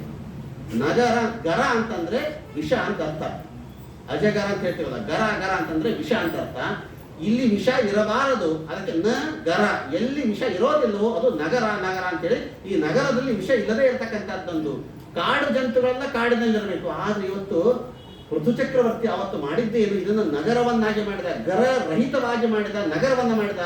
ಆದ್ರೆ ನಮ್ಮ ಹಣೆವರೆಗೆ ಇವತ್ತೆಲ್ಲ ಮತ್ತೆ ಸಗರವನ್ನೇ ಮಾಡಿರ್ತೀವಿ ನಾವೆಲ್ಲ. ಇವತ್ತು ಎಲ್ಲ ಬೈ ವಿಷ ತುಂಬಿಕೊಳ್ತಾ ಇದ್ದೀವಿ. ತುಪ್ಪದಲ್ಲಿ ವಿಷ, ಅಕ್ಕಿಯಲ್ಲಿ ವಿಷ, ಹಣ್ಣಿನಲ್ಲಿ ವಿಷ, ಎಲ್ಲರ ಮತ್ತೆ ವಿಷ ತುಂಬಿಕೊಳ್ತಾ ಇದ್ದೇವೆ. ಅದಕ್ಕಾಗಿ ಹೇಳ್ತಾ ಇದ್ರಲ್ಲ, ಕಾಡು ಪ್ರಾಣಿಗಳು ಕಾಡಿನಲ್ಲಿವೆ, ಕಾಡು ಪ್ರಾಣಿಗಳು ಕಾಡಿನಲ್ಲಿವೆ, ಕಾಡುವ ಪ್ರಾಣಿಗಳು ಮಾತ್ರ ಈ ನಾಡಿನಲ್ಲಿವೆ. ಕಾಡುವ ಪ್ರಾಣಿಗಳನ್ನ ಇಟ್ಟುಕೊಂಡೆ ಮತ್ತೆ ವಿಷಭರಿತವಾಗಿ ತುಂಬಿಕೊಳ್ತಾ ಇದ್ದೇವೆ. ಈ ಜಗತ್ತು ಯಾವ ಕಡೆಗೆ ಸಾಗ್ತಾ ಇದೆ ಗೊತ್ತಾಗ್ತಾ ಇಲ್ಲ. ಪೃಥು ಚಕ್ರವರ್ತಿ ಮತ್ತೊಮ್ಮೆ ಅವತಾರವಾಗಬೇಕು, ಈ ಪೃಥ್ವಿ ಮತ್ತೆ ಉದ್ಧಾರ ಆಗಬೇಕು ಅಂತಾದ್ರೆ ನಾವು ಯಾವುದನ್ನ ನಗರದಲ್ಲಿ ಬೆಳೆಸಬೇಕು, ನಗರವನ್ನು ನಾವು ಯಾವ ರೀತಿ ಬೆಳೆಸಬೇಕು ಅನ್ನೋದರ ಪರಿಕಲ್ಪನೆ ನಮಗೆ ಬರ್ತಾ ಇಲ್ಲ. ಇಡೀ ಪೃಥ್ವಿಯನ್ನೆಲ್ಲ ಮತ್ತೆ ಒಂದು ಗೋರೂಪದಿಂದ ಒಂದು ಎಲ್ಲವನ್ನು ಉದ್ಧಾರ ಮಾಡಿಕೊಟ್ಟ. ಯಾವುದನ್ನ ನಗರದಲ್ಲಿ ಬೆಳೆಸಬೇಕು, ಹಿಂದೆ ಬೇಕಾದಷ್ಟು ಆಶ್ರಮಗಳಿತ್ತು. ಪುರಾಣಾಶ್ರಮ, ವೇದಾಶ್ರಮ, ವಿದ್ಯಾಪೀಠಗಳು, ಋಷಿ ಆಶ್ರಮಗಳು, ಬೇಕಾದಷ್ಟು ಸಾವಿರಾರು ಆಶ್ರಮಗಳಿದ್ದು ಅವತ್ತಿನ ಕಾಲಕ್ಕೆ. ಇವತ್ತು ಉಳಿದದ್ದು ಎರಡೇ ಎರಡು ಆಶ್ರಮ, ಒಂದು ವೃದ್ಧಾಶ್ರಮ, ಒಂದು ಅನಾಥಾಶ್ರಮ, ಎರಡೇ ಇವತ್ತು ಆಶ್ರಮ ಇದ್ದದ್ದು ಅಂತಂದ್ರೆ. ಎಲ್ಲ ಆಶ್ರಮವನ್ನು ಕಳ್ಕೊಂಡಿವಿ ನಾವಿತ್ತು. ನಗರವನ್ನ ಮತ್ತೆ ಸಗರವನ್ನಾಗಿ ಮಾಡ್ಕೊಂಡ್ಬಿಟ್ಟಿವಿ ನಾವೆಲ್ಲ ಇವತ್ತು. ಹೀಗಾಗಿ ಯಾವುದನ್ನು ನಾವು ಬೆಳೆಸಬೇಕು, ಯಾವುದನ್ನು ಉಳಿಸಬೇಕು, ಕೆಲವು ನಮಗೆ ಅರ್ಥವಾಗ್ತಾ ಇಲ್ಲ ಜಗತ್ತಿನಲ್ಲಿ. ಎಲ್ಲಿ ಅನಾಥಾಶ್ರಮಗಳು ಹೆಚ್ಚು ಇದೆಯೋ, ಎಲ್ಲಿ ವೃದ್ಧಾಶ್ರಮಗಳು ಯಾವ ದೇಶದಲ್ಲಿ ಹೆಚ್ಚು ಇದೆಯೋ ಅಷ್ಟು ನಾಸ್ತಿಕ ಮಕ್ಕಳು ಹೆಚ್ಚಿದ್ದಾರೆ ಅಂತ ಅರ್ಥವಾಗುತ್ತೆ. ಅದೊಂದು ಸೇಮ್ ನಮಗೆದು. ಇವತ್ತಿನ ಎಲ್ಲರೂ ಪಾಪ ಹೊಡೆದಾಟ ಮಾಡಿ ಹೈಕೋರ್ಟ್ ಅನ್ನು ಸ್ಥಾಪನೆ ಮಾಡಿಬಿಟ್ರು. ಎಲ್ಲ ಕಡೆ ಕೂಡ ಕೋರ್ಟ್ಗಳು ಹೆಚ್ಚು ಎಲ್ಲಿ ಆಗ್ತಾ ಇದೆ ಅಲ್ಲಿ ವ್ಯಾಜ್ಯಗಳು ಹೆಚ್ಚಾಗ್ತಾ ಇದೆ, ನಾಸ್ತಿಕರು ಹೆಚ್ಚಾಗ್ತಾ ಇದ್ದಾರೆ. ಎಲ್ಲಿ ಆಸ್ಪತ್ರೆಗಳು ಹೆಚ್ಚಾಗ್ತಾ ಇದೆ ಅಲ್ಲಿ ರೋಗಗಳು ಜಾಸ್ತಿ ಆಗ್ತಾ ಇದೆ. ಮೊನ್ನೆ ತಮಾಷೆ ಪ್ರಸಂಗದಲ್ಲಿ ಒಂದು ಫೈರ್ ಆಫೀಸ್ ಅಗ್ನಿಶಾಮಕ ಓಪನಿಂಗ್ ಮಾಡಿದ್ರಲ್ಲಿ ಒಂದು ಊರಲ್ಲಿ. ಅದೊಂದು MLA ಕರೆಸಿದ್ರು, ಅಂತ ಉದ್ಘಾಟನೆ ಮಾಡಿಸಿದ್ರು. ಅವ್ನು ಹೇಳ್ದ, ಭಾಷಣದಲ್ಲಿ ಹೇಳ್ಬಿಟ್ಟ ಅವನು, ಈ ಅಮೃತ ಹಸ್ತದಿಂದ ಈ ಅಗ್ನಿಶಾಮಕ ಸೇವೆ ಇದು ನಿಮಗೋಸ್ಕರ ಮಾಡ್ತಾ ಇದ್ದೀವಿ, ಎಲ್ಲರ ಉಪಯೋಗವನ್ನು ನಿತ್ಯದಲ್ಲಿ ತಗೋಬೇಕು ಅಂತ ಹೇಳ್ಬಿಟ್ಟ ಅವನು. ನೀನು ಫೈರ್ ಆಫೀಸ್ ಓಪನ್ ಮಾಡಿದ್ರೆ ನಾವು ನಮ್ಮ ಮನೆ ಬೆಂಕಿ ಹಚ್ಚೋಬೇಕು ಆ ದಿವಸ. ಅದು ಯಾವುದನ್ನು ನಾವು ಬೆಳೆಸ್ತಾ ಇದ್ದೇವೆ ಇವತ್ತು ಜಗತ್ತಿನಲ್ಲಿ. ಕೋರ್ಟ್ ಬೆಳೆಸ್ತಾ ಇದ್ದೇವೆ, ಪೊಲೀಸರು ಬೆಳೆಸ್ತಾ ಇದ್ದೇವೆ, ಪೊಲೀಸ್ ಸ್ಟೇಷನ್ ಬೆಳೆಸ್ತಾ ಇದ್ದೇವೆ, ರೋಗಗಳನ್ನು ಬೆಳೆಸ್ತಾ ಇದ್ದೇವೆ. ಇದೆಲ್ಲ ಬೆಳೆಸುವುದು ಯಾವುದು? ವಿದ್ಯಾಪೀಠಗಳನ್ನು ಬೆಳೆಸಬೇಕು, ವೇದಗಳನ್ನು ಬೆಳೆಸಬೇಕು. ಪೃಥು ಚಕ್ರವರ್ತಿ ಆ ಒಂದು ಕೆಲಸವನ್ನು ಮಾಡಿಕೊಟ್ಟಿದ್ದ. ಅದಕ್ಕೋಸ್ಕರ ಯಾವುದನ್ನು ಭೂಮಿಗೆ ನಾವು ಬಿತ್ತಬೇಕು, ಯಾವ ಗೊಬ್ಬರವನ್ನು ಹಾಕಬೇಕು ತಿಳಿಸಿಕೊಟ್ಟ ಮಹಾನುಭಾವ ಇವ. ಒಂದು ತೋಟದಲ್ಲಿ ಒಂದು ಬೋರ್ಡ್ ಹಾಕಿದ್ರು, ಬಹಳ ಅದ್ಭುತವಾದ ಸಾಲು ಇತ್ತು ಬೋರ್ಡಿನಲ್ಲಿ. ಹಿಂದಿನ ಕಾಲದಲ್ಲಿ ಹೇಗೆ ರೈತರು ಬಿತ್ತನೆಯನ್ನು ಮಾಡ್ತಾ ಇದ್ರು, ಎತ್ತಿನಿಂದ ನೇಗಿಲನ್ನ ಹಾಕಿ ಅದೇ ರಂಟೆ ಹೊಡೆಯೋದು ಅಂತ ಹೇಳ್ತಲ್ಲ, ಎತ್ತಿನಿಂದ ಹಾಕ್ತಾರೆ. ಯಾಕೆ ಎತ್ತಿನಿಂದ ರಂಟೆಯನ್ನು ಹೊಡೆದ್ರೆ ಏನಾಗುತ್ತೆ, ಎತ್ತು ಸೆಗಣೆಯನ್ನು ಹಾಕ್ತದೆ, ಅದು ಗೊಬ್ಬರ ಸಿಗ್ತದೆ, ಆ ಎತ್ತಿನ ಉಸಿರಾಟದ ಆಕ್ಸಿಜನ್ ಸಿಗ್ತದೆ, ಇದೆಲ್ಲ ಆರೋಗ್ಯಕರವಾಗಿರ್ತಕ್ಕಂಥ ಫಲವತ್ತಾದ ಭೂಮಿ ಆಗ್ತಾ ಇತ್ತು. ಎತ್ತಿನಿಂದ ರಂಟೆ ಹೊಡಿತೀವಿ. ಇವತ್ತೇನು ಆಗ್ತಾ ಇದೆ, ಟ್ರ್ಯಾಕ್ಟರ್ ಹಚ್ಚಿಬಿಟ್ಟಿದ್ವಿ ಅಷ್ಟೇ. ನಾವು ಅದಕ್ಕಾಗಿ ಒಂದು ಬೋರ್ಡ್ ಹಾಕಿದ್ದವನು, ಟ್ರ್ಯಾಕ್ಟರ್ ಸಗಣೆ ಹಾಕಲ್ಲ, ಎತ್ತು ಹೊಗೆ ಉಗಳಲ್ಲ. ಎರಡೂ ವಿರುದ್ಧನೇ ಇದು. ಎತ್ತು ಯಾವತ್ತಿಗೂ ಹೊಗೆ ಉಗಳಲ್ಲ, ಟ್ರ್ಯಾಕ್ಟರ್ ಯಾವತ್ತು ಸಗಣೆ ಹಾಕಲ್ಲ. ಇಂಥ ಆದ್ರೆ ನಾವೇನಿವತ್ತು ಹೊರಟ ಇದ್ದೇವೆ, ನಾವು ಅದೇ ಟ್ರ್ಯಾಕ್ಟರ್ ಇಟ್ಕೊಂಡೇ ನಾವು ಇವತ್ತು ಸಾಗುವಳಿ ಮಾಡ್ತಾ ಇದ್ದೇವೆ. ದೊಡ್ಡ ದುರಂತ ಇದು ನಮ್ಮ ಪೃಥ್ವಿಗೆ. ಅಂತಹ ಪೃಥುಚಕ್ರವರ್ತಿ ಮಾಡಿಕೊಟ್ಟಂತಹ ಭೂಮಿ ಇದು. ಇಷ್ಟೆಲ್ಲ ವಿಸ್ತಾರ ಇದೇ ಪೃಥುಚಕ್ರವರ್ತಿಯ ವಂಶದಲ್ಲಿಯೇ ಮುಂದೆ ಪ್ರಾಚೀನ ಬರೆಯ ಕಥೆಯನ್ನು ಕೂಡ ತಿಳಿಸಿಕೊಡ್ತಾರೆ. ಪ್ರಾಚೀನ ಬರ್ರಿ ಅಂತಂದ್ರೆ ಅವನ ಹೆಸರೇ ಪ್ರಾಚೀನ ಬರ್ರಿ. ಪ್ರಾಚೀನ ಅಂತಂದ್ರೆ ಪೂರ್ವ ದಿಕ್ಕಿಗೆ ಬರ್ರಿ ಅಂತಂದ್ರೆ ದರ್ಭೆಯನ್ನು ಹಾಸಿ ಹಾಸಿ ಅವನು ಯಜ್ಞವನ್ನು ಮಾಡ್ತಾ ಇದ್ದ. ಹೀಗಾಗಿ ಅವನು ಪ್ರಾಚೀನ ಬರಿ ಅಂತ ಒಂದು ಹೆಸರಾಗಿದ್ದ. ಬರೀ ಕರ್ಮದಲ್ಲಿಯೇ ಆಸಕ್ತನಾಗಿದ್ದ. ಅವನನ್ನು ಉದ್ಧಾರ ಮಾಡಬೇಕು ಅಂತ ನಾರದರು ಬಂದು ಅವನು ಪುರಂಜನೋಪಾಖ್ಯಾನ ಅಂತ ಒಂದು ಕಥೆಯನ್ನು ಅವನಿಗೆ ಹೇಳ್ತಾರೆ. ಸಣ್ಣ ಮಕ್ಕಳಿಗೆ ಹೇಳ್ತಕ್ಕಂಥ ಕಥೆ ಇದು. ನೋಡಪ್ಪ, ಒಂದೂರ ಒಬ್ಬ ರಾಜ ಇದ್ದ, ಹೇಳ್ತಾರಲ್ಲ ಮಕ್ಕಳಿಗೆ. ಹಾಗೆ ನಾರದರು ಬಂದು, ನೋಡಪ್ಪ ಬರೀ ಕರ್ಮದಲ್ಲಿ ಬೀಳಬೇಡ, ಸ್ವಲ್ಪ ಜ್ಞಾನ ಮಾರ್ಗಕ್ಕೆ ಬಾ ನೀನು, ಅದಕ್ಕೊಂದು ಕಥೆ ಹೇಳ್ತದೆ ಕೇಳು. ಆಸಿ ಪುರಂಜನೋ ನಾಮ. ಪುರಂಜನ ಅಂತಂದ್ರೆ ನಮ್ಮ ಮನುಷ್ಯ ಜೀವಕ್ಕೆ ಅಭಿಮಾನಿ ಇವನು. ಇದು ಸತ್ಯವಾದ ನಡೆದ ಕಥೆ, ಕೆಲವು ನಮ್ಮ ಜೀವನಕ್ಕೂ ಅನ್ವಯವಾಗ್ತದೆ. ಏನು ಕಥೆ ಇದು ಅಂದ್ರೆ, ಪುರಂಜನ ಅಂತ ಒಬ್ಬ ರಾಜ ಇದ್ದ. ಅವನು ಏನು ಮಾಡಿದ, ತಾನು ಸುಖವಾಗಿ ಬದುಕಬೇಕು ಅಂತ ಹೇಳಿ ಅನೇಕ ಪಟ್ಟಣಗಳನ್ನೆಲ್ಲ ನೋಡಿದ. ಯಾವುದೂ ಲೈಫ್ ಬರಲಿಲ್ಲ ಅವನಿಗೆ. ಕೊನೆಗೆ ಒಂದು ಸುಂದರವಾದ ಅದ್ಭುತವಾದ ಪಟ್ಟಣವನ್ನು ನೋಡಿದ. ಅದಕ್ಕೆ 3 ಶಿಖರಗಳಿತ್ತು, 9 ಬಾಗಿಲುಗಳಿತ್ತು, ಸುಂದರವಾಗಿರ್ತಕ್ಕಂಥ ಸರೋವರಗಳು, ಉದ್ಯಾನವನಗಳು, ವೃಕ್ಷಗಳು ಎಲ್ಲವೂ ಇತ್ತಂತೆ. ಅದರ ಒಳಗೆ ಪ್ರವೇಶ ಮಾಡಿದ. ಅವನು ಒಳಗೆ ಹೋದ ತಕ್ಷಣ ಆನಂದವಾಯಿತಂತ ಅವನಿಗೆ. ಅಲ್ಲಿ ಒಂದು ಸುಂದರವಾದ ಹೆಣ್ಣು ಕಣ್ಣಿಗೆ ಕಾಣಿಸಿದಳು. ಆ ಹೆಣ್ಣನ್ನು ಕಾಯುವುದಕ್ಕೆ 10 ಜನ ಇದ್ದರಂತೆ ಸೇವಕರು. ಆ 10 ಜನರ ಮೇಲೆ ಇನ್ನೊಬ್ಬ ಪರಿವರಣ ಅಂತ ಇನ್ನೊಬ್ಬ ನಾಯಕ ಇದ್ದ. ಆ ಹೆಣ್ಣನ್ನು ಹೋಗಿ ಭೇಟಿಯಾದ. ನೀನು ಯಾರು, ನನಗೆ ಗೊತ್ತಿಲ್ಲ. ನಾನು ಯಾರು, ನನಗೆ ಗೊತ್ತಿಲ್ಲ. ಮದುವೆ ಮಾಡ್ಕೊಳ್ಳೋಣ. ಓಕೆ ಅಂದ್ಬಿಟ್ರು. ಅಲ್ಲೇ ಮದುವೆ ಮಾಡ್ಕೊಂಡ್ರಂತೆ. ಅಲ್ಲೇ ಸುಖವಾಗಿ 100 ವರ್ಷಗಳ ಕಾಲ ಇದ್ದು ಬಿಟ್ರು. ಈ ಯಾವ ಪುರಂಜನನಿಗೆ ಒಬ್ಬ ಸ್ನೇಹಿತ ಇದ್ದ. ಅವನ ಹೆಸರು ಅವಿಜ್ಞಾತ ಸಖ ಅಂತ ಹೆಸರು. ಅವಿಜ್ಞಾತ ಸಖ ಅಂತಂದ್ರೆ ಇವನ ಕಣ್ಣಿಗೆ ಕಾಣಿಸ್ತಾ ಇರಲಿಲ್ಲ, ಆದ್ರೆ ಸದಾ ಇವನು ಒಳ್ಳೇದನ್ನೇ ಮಾಡ್ತಾ ಇದ್ದವನು ಅವಿಜ್ಞಾತ ಸಖ. ಆದ್ರೆ ನನಗೆ ಇಷ್ಟು ಒಳ್ಳೇದಾಗ್ತಾ ಇದೆ, ಇಷ್ಟು ಊಟ ಸಿಗ್ತಾ ಇದೆ, ಇಷ್ಟೆಲ್ಲ ಒಳ್ಳೇದಾಗ್ತಾ ಇದೆಯಲ್ಲ, ಇದು ಆ ನನ್ನ ಸ್ನೇಹಿತನಿಂದಲೇ ನನಗೆ ಸಿಗ್ತಾ ಇದೆ ಅಂತ ಕೊನೆಯವರೆಗೂ ಅವನಿಗೆ ಗೊತ್ತೇ ಆಗಲಿಲ್ಲ ಅವನಿಗೆ. ಹೀಗೆ 100 ವರ್ಷಗಳ ಕಾಲ ಸುಖವಾಗಿ ಕಾಲ ಕಳೆದ ಕೊನೆಗೆ ಅವನ ರಾಜ್ಯಕ್ಕೆ 360 ಕಳ್ಳರು ಆಕ್ರಮಣ ಮಾಡ್ತಾ ಇದ್ದಾರೆ. ಎಲ್ಲ ತನ್ನ ಪಟ್ಟಣದಲ್ಲಿರ್ತಕ್ಕ ಸಂಪತ್ತನ್ನೆಲ್ಲ ಕದ್ಕೊಂಡು ಹೋದ್ರು ಕೂಡ ಹೆಂಡತಿಯಲ್ಲೇ ಮತ್ತನಾಗಿ ಬಿದ್ದು ಬಿಟ್ಟಿದ್ದ. ಸೈನಿಕರು ಬಂದು ಬೇಕಾದಷ್ಟು ಎಚ್ಚರಿಕೆಯನ್ನು ಕೊಟ್ಟರು ಕೂಡ ಇವನು ಗಮನ ಕೊಡಲಿಲ್ಲ. ಕೊನೆಗೆ ಒಂದು ಪಟ್ಟಣಕ್ಕೆ ಬೆಂಕಿಯನ್ನು ಹಚ್ಚಿ ಅದರಲ್ಲೇ ಸುಟ್ಟು ಬೂದಿಯಾಗಿ ಹೋದ. ಇದು ಒಂದು ರಾಜನ ಕಥೆ. ಏನು ಸಂಬಂಧ ಅಂದ್ರು ಒಂದು ಗೊತ್ತೇ ಆಗಲಿಲ್ಲ ನನಗೇನು ಸಂಬಂಧ ಇದು ಅಂದಾಗಿದ್ರೆ, ಜೀವರಿಗೆ ನಮಗೇ ಸಂಬಂಧಪಟ್ಟದ್ದು. ಪುರಂಜನ ಅಂತಂದ್ರೆ ಬೇರೆ ಯಾರು ಅಲ್ಲ, ನಾವೇ ಜೀವರು. ನಾವೇನು ಮಾಡ್ತೀವಿ, ಎಲ್ಲ ಸುಖವಾಗಿ ಬದುಕಬೇಕು ಅಂತೇಳಿ 184 ಲಕ್ಷ ತರಹದ ಪಟ್ಟಣಗಳನ್ನೆಲ್ಲ ಸುತ್ತಿ ಬಂದ್ವಿ. ಯಾವುದೂ ನಮಗೆ ಸರಿ ಬರಲಿಲ್ಲ. ಹಂದಿ ಆದ್ರಿ, ಯಾವುದೋ ಚರಂಡಿಯಲ್ಲಿ ಹೊರಳಾಡಿದ್ವಿ, ಕ್ರಿಮಿ ಆದ್ರಿ, ಕೀಟ ಆದ್ರಿ, ಸೊಳ್ಳೆ ಆದ್ರಿ, ಪಟ್ಟ ಹೊಡೆಸ್ಕೊಂಡು ಸತ್ತೋದ್ವಿ. ಯಾವುದೂ ಸರಿ ಬರಲಿಲ್ಲ. ಕೊನೆಗೆ ಅದ್ಭುತವಾಗಿರ್ತ ಒಂದೇ ಒಂದು ಪಟ್ಟಣ ಅಂತಂದ್ರೆ ಮನುಷ್ಯನ ಶರೀರ. ನೋಡಿದ ಇದು ಏನು ಅದ್ಭುತವಾಗಿದೆ ಅಲ್ಲ. 9 ಬಾಗಿಲುಗಳಿದೆ, ಅದ್ಭುತವಾದ ನರನಾಡಿಗಳಿದೆ. ಒಳಗೆ ಪ್ರವೇಶ ಮಾಡಿದ ಅತ್ಯಂತ ಯೋಗ್ಯ ಅನ್ನಿಸ್ತು. ನಾನು ಇಲ್ಲಿ ಇರೋಣ ಅಂತ ಅನಿಸ್ತಂತೆ. ಅಲ್ಲಿ ಒಂದು ಹೆಣ್ಣನ್ನು ಭೇಟಿಯಾದ. ಅವಳೇ ಬುದ್ಧಿ, ನಮ್ಮ ಬುದ್ಧಿಯನ್ನು ಭೇಟಿಯಾದ. ಆ ಬುದ್ಧಿಯನ್ನ ನಿಯಮನ ಮಾಡೋದಕ್ಕೆ 10 ಸೇವಕರು, ಅದೇ ಪಂಚ ಜ್ಞಾನೇಂದ್ರಿಯ, ಪಂಚ ಕರ್ಮೇಂದ್ರಿಯಗಳು. 11ನೇಂದ್ರೆ ಅದು ಮನಸ್ಸು. ಜೀವ ಮತ್ತು ಬುದ್ಧಿ ಇಬ್ಬರು ಮದುವೆಯಾಗಿ ಬಿಡ್ತಾರೆ. 100 ವರ್ಷ ಸುಖವಾಗಿ ಇದ್ದು ಬಿಡ್ತಾರಂತವರು. ಇವನಿಗೆ ಒಬ್ಬ ಸಖ ಇದ್ದ, ಅವಿಜ್ಞಾತ ಸಖ. ಅವನೇ ಸಾಕ್ಷಾತ್ ಭಗವಂತ, ನಮ್ಮ ಜೊತೆಗಿರ್ತಕ್ಕಂಥ ಪರಮಾತ್ಮ ನಮಗೆ ಒಳ್ಳೆಯದನ್ನೇ ಮಾಡ್ತಾ ಬರ್ತಾ ಇದ್ದಾನೆ. ಇವನೇ ನಮಗೆ ಒಳ್ಳೆಯದನ್ನು ಮಾಡ್ತಾ ಇದ್ದಾನೆ ಅಂತ ಅನ್ನೋದು ಕೊನೆವರೆಗೂ ನಮಗೆ ಗೊತ್ತೇ ಆಗೋದಿಲ್ಲ ಅಂತವನು. ಹೇಗೆ ಒಳ್ಳೆಯದನ್ನು ಮಾಡ್ತಾನೆ ಪರಮಾತ್ಮ ನಮಗೆ, ನಮ್ಮ ಕಣ್ಣಿಗೆ ಕಾಣಿಸೋದಿಲ್ಲ, ಆದರೆ ನಮ್ಮನ್ನು ಮಾತ್ರ ರಕ್ಷಣೆ ಮಾಡ್ತಾನೆ. ಆದ್ರೆ ಇವನೇ ರಕ್ಷಣೆ ಮಾಡಿದ್ದಾನೆ ಅಂತ ಅನ್ನೋದು ನಮ್ಮ ತಲೆಗೆ ಹೊಳೆಯೋದಿಲ್ಲ. ಹೇಳಿ ಅನೇಕ ಕಡೆಗೆ ನೋಡಿ, ನೀವು ಸುಮ್ಮನೆ ಒಂದು ಉದಾಹರಣೆ ಕೊಡ್ತೇನೆ ನಿಮಗೆ. ದೇವರು ನಮ್ಮನ್ನು ಹೇಗೆ ರಕ್ಷಣೆ ಮಾಡ್ತಾನೆ, ದೇವರು ನಮ್ಮನ್ನು ಹೇಗೆ ರಕ್ಷಣೆ ಮಾಡ್ತಾನೆ ಅಂತಂದ್ರೆ, ರೋಡಲ್ಲಿ ನೀವು ಹೋಗ್ತಾ ಇದ್ದೀರಿ, ಇಮೇಜ್ ಮಾಡ್ಕೊಂಡ್ರೆ ನೀವು ರೋಡಲ್ಲಿ ನೀವು ಹೋಗ್ತಾ ಇದ್ದೀರಿ, ಹಿಂದೆ ಒಂದು ಬಸ್ ಬಂತು, ಅವನು ಹಾರ್ನ್ ಹಾಕಿದ, ಬಸ್ ಹಾರ್ನ್ ಹಾಕಿದ. ನಾನೇನು ಮಾಡಿದೆ, ಪಕ್ಕಕ್ಕೆ ಸರದೆ, ಬಸ್ ಹೋಯ್ತು, ನಾನು ಸೇಫ್ ಆದೆ. ಇಲ್ಲಿ ದೇವ್ರದ್ದೇನು ಕೆಲಸ ಇದೆ? ನಾನು ಹೇಗೆ ರಕ್ಷಿತ ಆದೆ, ನಾನು ಸೇಫ್ ಆದೆ. ದೇವ್ರದ್ದೇನು ಕೆಲಸ ಇದೆ ಅಂತಂದ್ರೆ, ದೇವ್ರದ್ದು ಎಷ್ಟು ಕೆಲಸ ಇದೆ ಗೊತ್ತಾ? ಇಲ್ಲಿ ನಾನು ರೋಡಲ್ಲಿ ನಡ್ಕೊಂಡು ಹೋಗ್ತಾ ಇದ್ದೀವಿ, ಹಿಂದೆ ಬಸ್ ಬಂತು, ಹಾರ್ನ್ ಹಾಕಿದ. ಹಾರ್ನ್ ಶಬ್ದ ಕೇಳಿದ್ಯಾವುದು? ಕಿವಿ. ಪಕ್ಕಕ್ಕೆ ಸರದದ್ದು ಯಾವುದು? ಕಾಲು. ಈ ಕಾಲಿಗೂ ಕಿವಿಗೂ ಒಂದು ಏನು ಸ್ನೇಹ ಸಂಬಂಧ ದೇವ್ರು ಇಟ್ಟಾನಲ್ಲ, ನಾವು ಇಡ್ಲಿಕ್ಕೆ ಸಾಧ್ಯ ಇಲ್ಲ. ದೇವ್ರು ಇಟ್ಟಾನಲ್ಲ, ಅದೇ ನಮ್ಮನ್ನು ರಕ್ಷಣೆ ಮಾಡಿದ್ದು. ಸುಮ್ಮನೆ ಇಮೇಜ್ ಆಗಲ್ಲ, ಇಮೇಜ್ ಮಾಡ್ಕೊಳ್ರಿ. ಅಕಸ್ಮಾತ್ ಆಗಿ ಏನಾದರೂ ಕಿವಿಗೂ ಕಾಲಿಗೂ ಜಗಳ ಇತ್ತು, ನಾವು ಅಕ್ಕಪಕ್ಕದವ್ರು ಜಗಳ ಆಡ್ತಿರ್ತೀವಲ್ಲ, ಅಕ್ಕ ತಂಗಿ ಜಗಳ ಆಡ್ತೀವಿ, ಪಕ್ಕದ ಮನೆಯವ್ರಿಗೆ ಜಗಳ ಆಡ್ತೀವಿ. ಹಂಗೇನಾದ್ರೂ ಕಿವಿಗೂ ಕಾಲಿಗೂ ಜಗಳ ನಡೆದಿತ್ತು ಅಂತಂದರೆ, ನಾ ರೋಡಲ್ಲಿ ಹೋಗ್ತಾ ಇದ್ದೆ, ಹಿಂದೆ ಬಸ್ ಬಂತು, ಹಾರ್ನ್ ಹಾಕಿದ, ಹಾರ್ನ್ ಶಬ್ದ ಕಿವಿ ಕೇಳಿತು, ಕಿವಿ ಕಾಲಿಗೆ ಹೇಳ್ತು, ಹೇ ಹಿಂದೆ ಅಪಾಯ ಬರ್ತು, ಪಕ್ಕಕ್ಕೆ ಸರಿ ಅಂತ ಕಿವಿ ಕಾಲಿಗೆ ಹೇಳ್ತು. ಕಾಲು ಏನಾದ್ರೂ ನೀ ಕೇಳಿದ್ದೆ, ನೀ ಸರಿ, ನಾ ಯಾಕೆ ಸರಿ ಅಂತ ಹಾಗೆ ನಿಂತಿದ್ದರೆ, ಕಿವಿ ಕಾಲಿನ ಜಗಳದ ಮಧ್ಯದಲ್ಲಿ ಸಾಯೋರು ಯಾರಿದ್ರಲ್ಲಿ? ನಾನೇ ಸಾಯ್ತಾ ಇದ್ದೆ ಅಲ್ಲ. ದೇವರು ಎಂದಾದರೂ ಕೂಡ ಕಿವಿಗೂ ಕಾಲಿಗೂ ಜಗಳ ತಂದು ಕೊಟ್ಟಾನ? ಇಲ್ಲಲ್ಲ.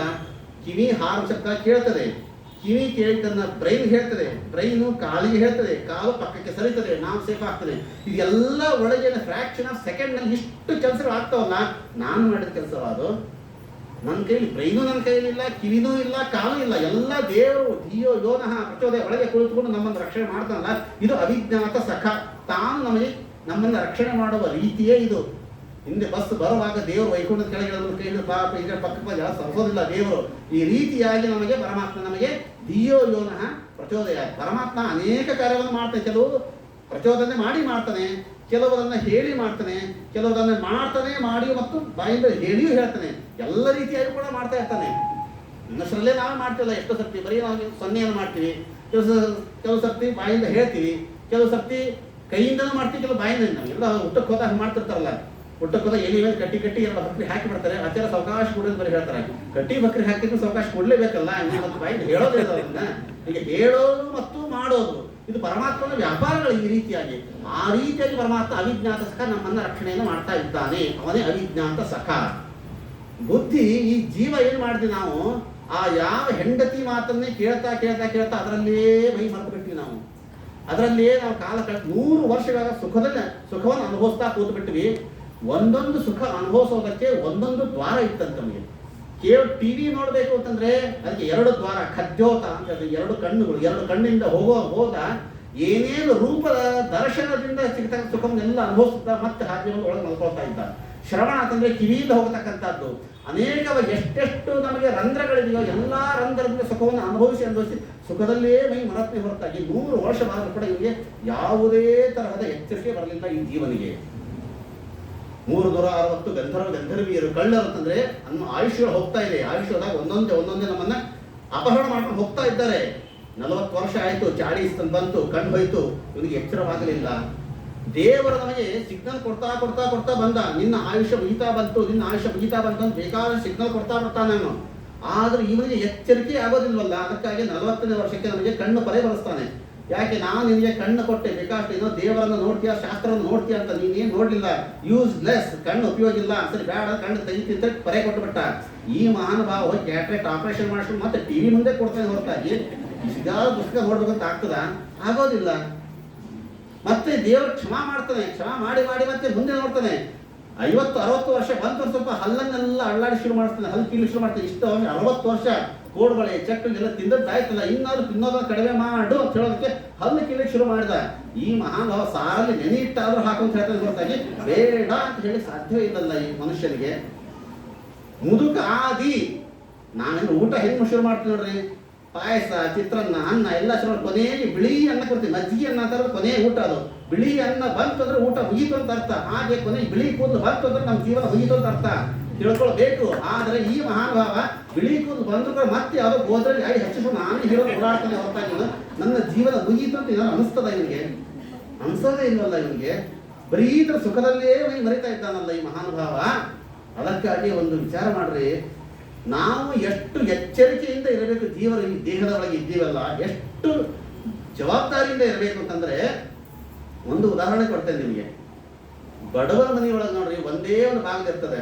ರಾತ್ರಿ ಮಲ್ಕೊಳ್ಳುವಾಗ ಪಟ್ಟದ ಒಂದು ಬಾಗಿಲು ಹಾಕೋತಾರೆ, ಸುಖವಾಗಿ ಮಲ್ಕೊಂಡ್ಬಿಡ್ತಾರೆ.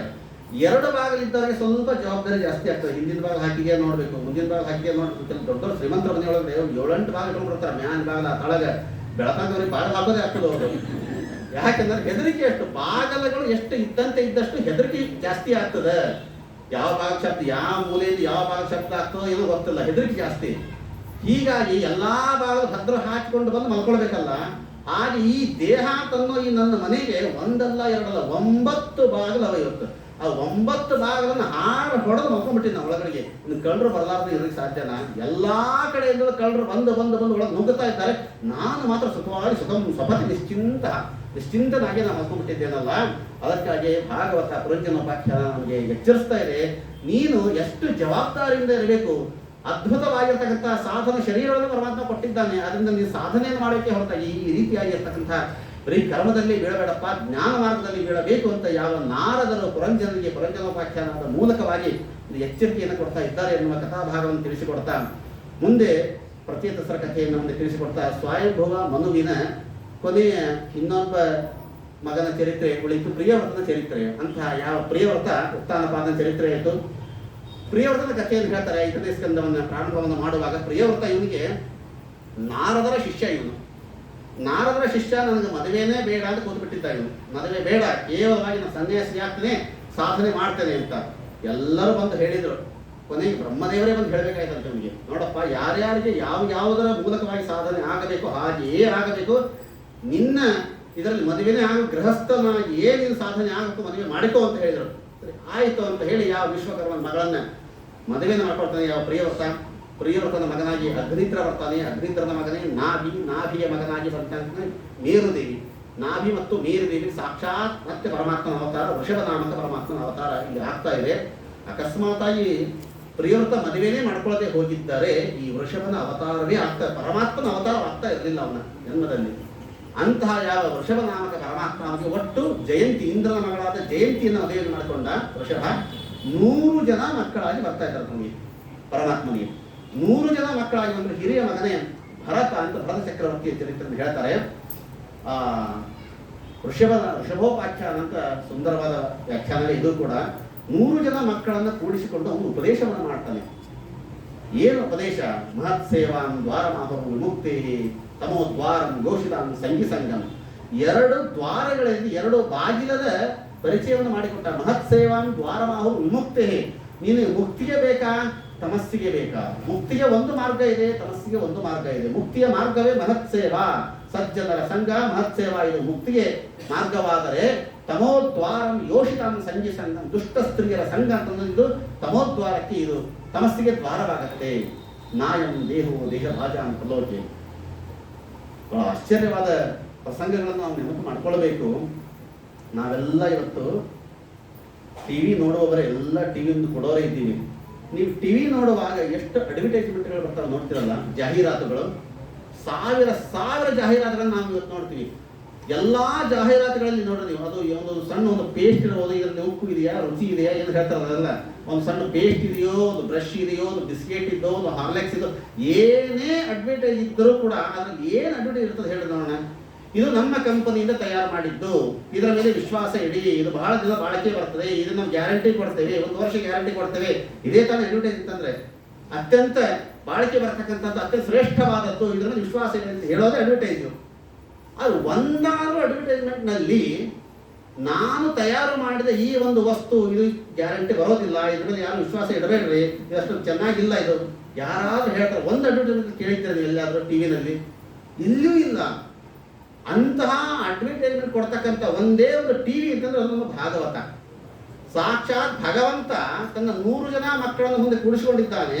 ಅವರಿಗೆ ಜನ್ಮ ಕೊಟ್ಟವನೇ ಅವನು, ಅವನಿಗೆ ಮಾತ್ರ ನಮ್ಮನ್ನೆಲ್ಲ ತಯಾರು ಮಾಡಿದವನೇ ಅವನು. ಪರಮಾತ್ಮನ ಕಂಪನಿಯಿಂದ ತಯಾರಾದಂಥ ಇದು ದೇಹ, ಆ ಪರಮಾತ್ಮ ಈ ಕಂಪನಿ ಓನರ್, ಆ ದೇವರೇ ಬಂದು ಹೇಳ್ತಾ ಇದ್ದೇನೆ, ನಾಯಂ ದೇಹೋ ದೇಹ ಭಾಜ. ಈ ದೇಹ ಶಾಶ್ವತವಾದದ್ದಲ್ಲ, ಇದರ ಮೇಲೆ ಯಾರು ಗ್ಯಾರಂಟಿ ಇಡಬೇಡ್ರಿ, ನೀರ ಮೇಲಿನ ಗುಳ್ಳೆ ನಿಜವಲ್ಲ ಹರಿಗೆ, ಯಾರು ಇದರ ಮೇಲೆ ವಿಶ್ವಾಸ ಇಡಬೇಡ್ರಿ, ಪರಮಾತ್ಮನೇ ಹೇಳ್ತಾ ಇದ್ದಾನೆ. ಯಾವುದೋ ಒಂದು ಸಣ್ಣ ಪೆನ್ನೋ, ಒಂದು ಬಲ್ಬೋ, ಒಂದು ಕಂಪನಿ ತಯಾರು ಮಾಡಿದ್ರೆ ಅವರು 1 ವರ್ಷದ ಗ್ಯಾರಂಟಿ ಕೊಡ್ತಾರೆ. ಇಡೀ ಪರಮಾತ್ಮನ ಕಂಪನಿಯಿಂದ ತಯಾರಾಗಿ ಬಂದಂತ ಈ ದೇಹಕ್ಕೆ 1 ನಿಮಿಷದ ಗ್ಯಾರಂಟಿ ಪರಮಾತ್ಮ ಕೊಟ್ಟು ಕಳಿಸಿಲ್ಲ ನಮಗೆ. 1 ನಿಮಿಷದ ಗ್ಯಾರಂಟಿ ಕಾರಣ ಇದಕ್ಕಿಲ್ಲ ಇವತ್ತು ನಮ್ಮ ದೇಹಕ್ಕೆ. ಪರಮಾತ್ಮನೇ ಹೇಳ್ತಾ ಇದ್ದಾರೆ, ಇದರಲ್ಲಿ ವಿಶ್ವಾಸ ಇಡ್ಲಿಕ್ಕೆ ಹೋಗಬೇಡ್ರಿ ಅಂತ ತನ್ನ ಮಕ್ಕಳಿಗೆ ಉಪದೇಶ ಮಾಡತಕ್ಕಂಥದ್ದು ವೃಷಭೋಪಾಖ್ಯಾನ. ಮುಂದೆ ಇದೇ ವೃಷಭ ನಾಮಕ ಪರಮಾತ್ಮ ಮಕ್ಕಳಿಗೆ ಉಪದೇಶವನ್ನೆಲ್ಲವನ್ನು ಮಾಡಿ ಕಾಂಕಟ ಕರ್ನಾಟಕ ಕೊಟ್ಟಿದ್ರೆ ಇಡೀ ಎಲ್ಲ ಕರ್ನಾಟಕ ಭಾಗಕ್ಕೂ ಎಲ್ಲ ಕಡೆ ಓಡಾಡಿದ್ದಾರೆ. ಎಲ್ಲ ಕಡೆ ಓಡಾಡಿ ಕೊನೆಗೆ ಅವನು ಒಂದು ದಾವಾಗ್ನಿಯಲ್ಲಿ ಪ್ರವೇಶವನ್ನು ಮಾಡಿಬಿಟ್ಟ. ದಾವಾಗ್ನಿ ಉರಿತಾ ಇತ್ತು, ಅದರೊಳಗೆ ಪ್ರವೇಶವನ್ನು ಮಾಡಿದ. ಮತ್ತೆ ಹೊರಗೆ ಬಂದಾಗ ಎಲ್ಲರೂ ನೋಡ್ತಾ ನಿಂತಿದ್ದಾರೆ. ವಾಸುದೇವೋಹಂ ಅಂದ್ಬಿಟ್ಟ ಅವನು, ನಾನು ವಾಸುದೇವ ಅಂತ ಅಂದ್ಬಿಟ್ಟ. ಎಲ್ಲ ನೋಡ್ತಾ ನಿಂತಿದ್ರು. ಅಲ್ಲಿ ಒಬ್ಬ ರಾಜ ಇದ್ದ, ಅವನ ಹೆಸರು ಅರ್ಹನ್ ಅಂತ ರಾಜ. ಅವನು ಅರ್ಹನ್ ರಾಜ ನೋಡಿದ, ವಾಸುದೇವೋಹಂ ಅಂತ ವಾಸುದೇವ ಅಂದ. ಅವನು ನಿಜವೂ ವಾಸುದೇವನೇ, ನಾನು ವಾಸುದೇವ ಅಂತ ಅವನಂದ. ಅದನ್ನ ನೋಡಿ ಅರ್ಹನ್ ರಾಜ ಇವನು ವಾಸುದೇವೋಹಂ, ಇವನು ಹಂಗೆ ಶುರು ಮಾಡಿಬಿಟ್ಟ, ನಾನು ವಾಸುದೇವ ಅಂತ ಇವನು ಹಾಗೆ ಶುರು ಮಾಡಿಬಿಟ್ಟ. ಅದೇ ಒಂದು ಅರ್ಹನ್ ಮತ ಅಂತ ಬೆಳೆದ ಬಂತ. ಅದೇ ಜೈನ ಮತ ಅಂತ ಬೆಳೆದು ಬಂದದ್ದು. ಜೈನರಿಗೆ 24 ತೀರ್ಥಂಕರಿದ್ದಾರೆ ಜೈನ ಮತದಲ್ಲಿ. ಮೊಟ್ಟ ಮೊದಲನೇ ತೀರ್ಥಂಕರನೇ ಈ ವೃಷಭನೇ ಮೊಟ್ಟ ಮೊದಲನೇ ತೀರ್ಥಂಕರ. ನಂತರ ಅರ್ಹನ್ ಎಂಬ ತೀರ್ಥಂಕರಿಂದ ಅವರ ಮತ ಬೆಳೆದು ಬರ್ತದೆ.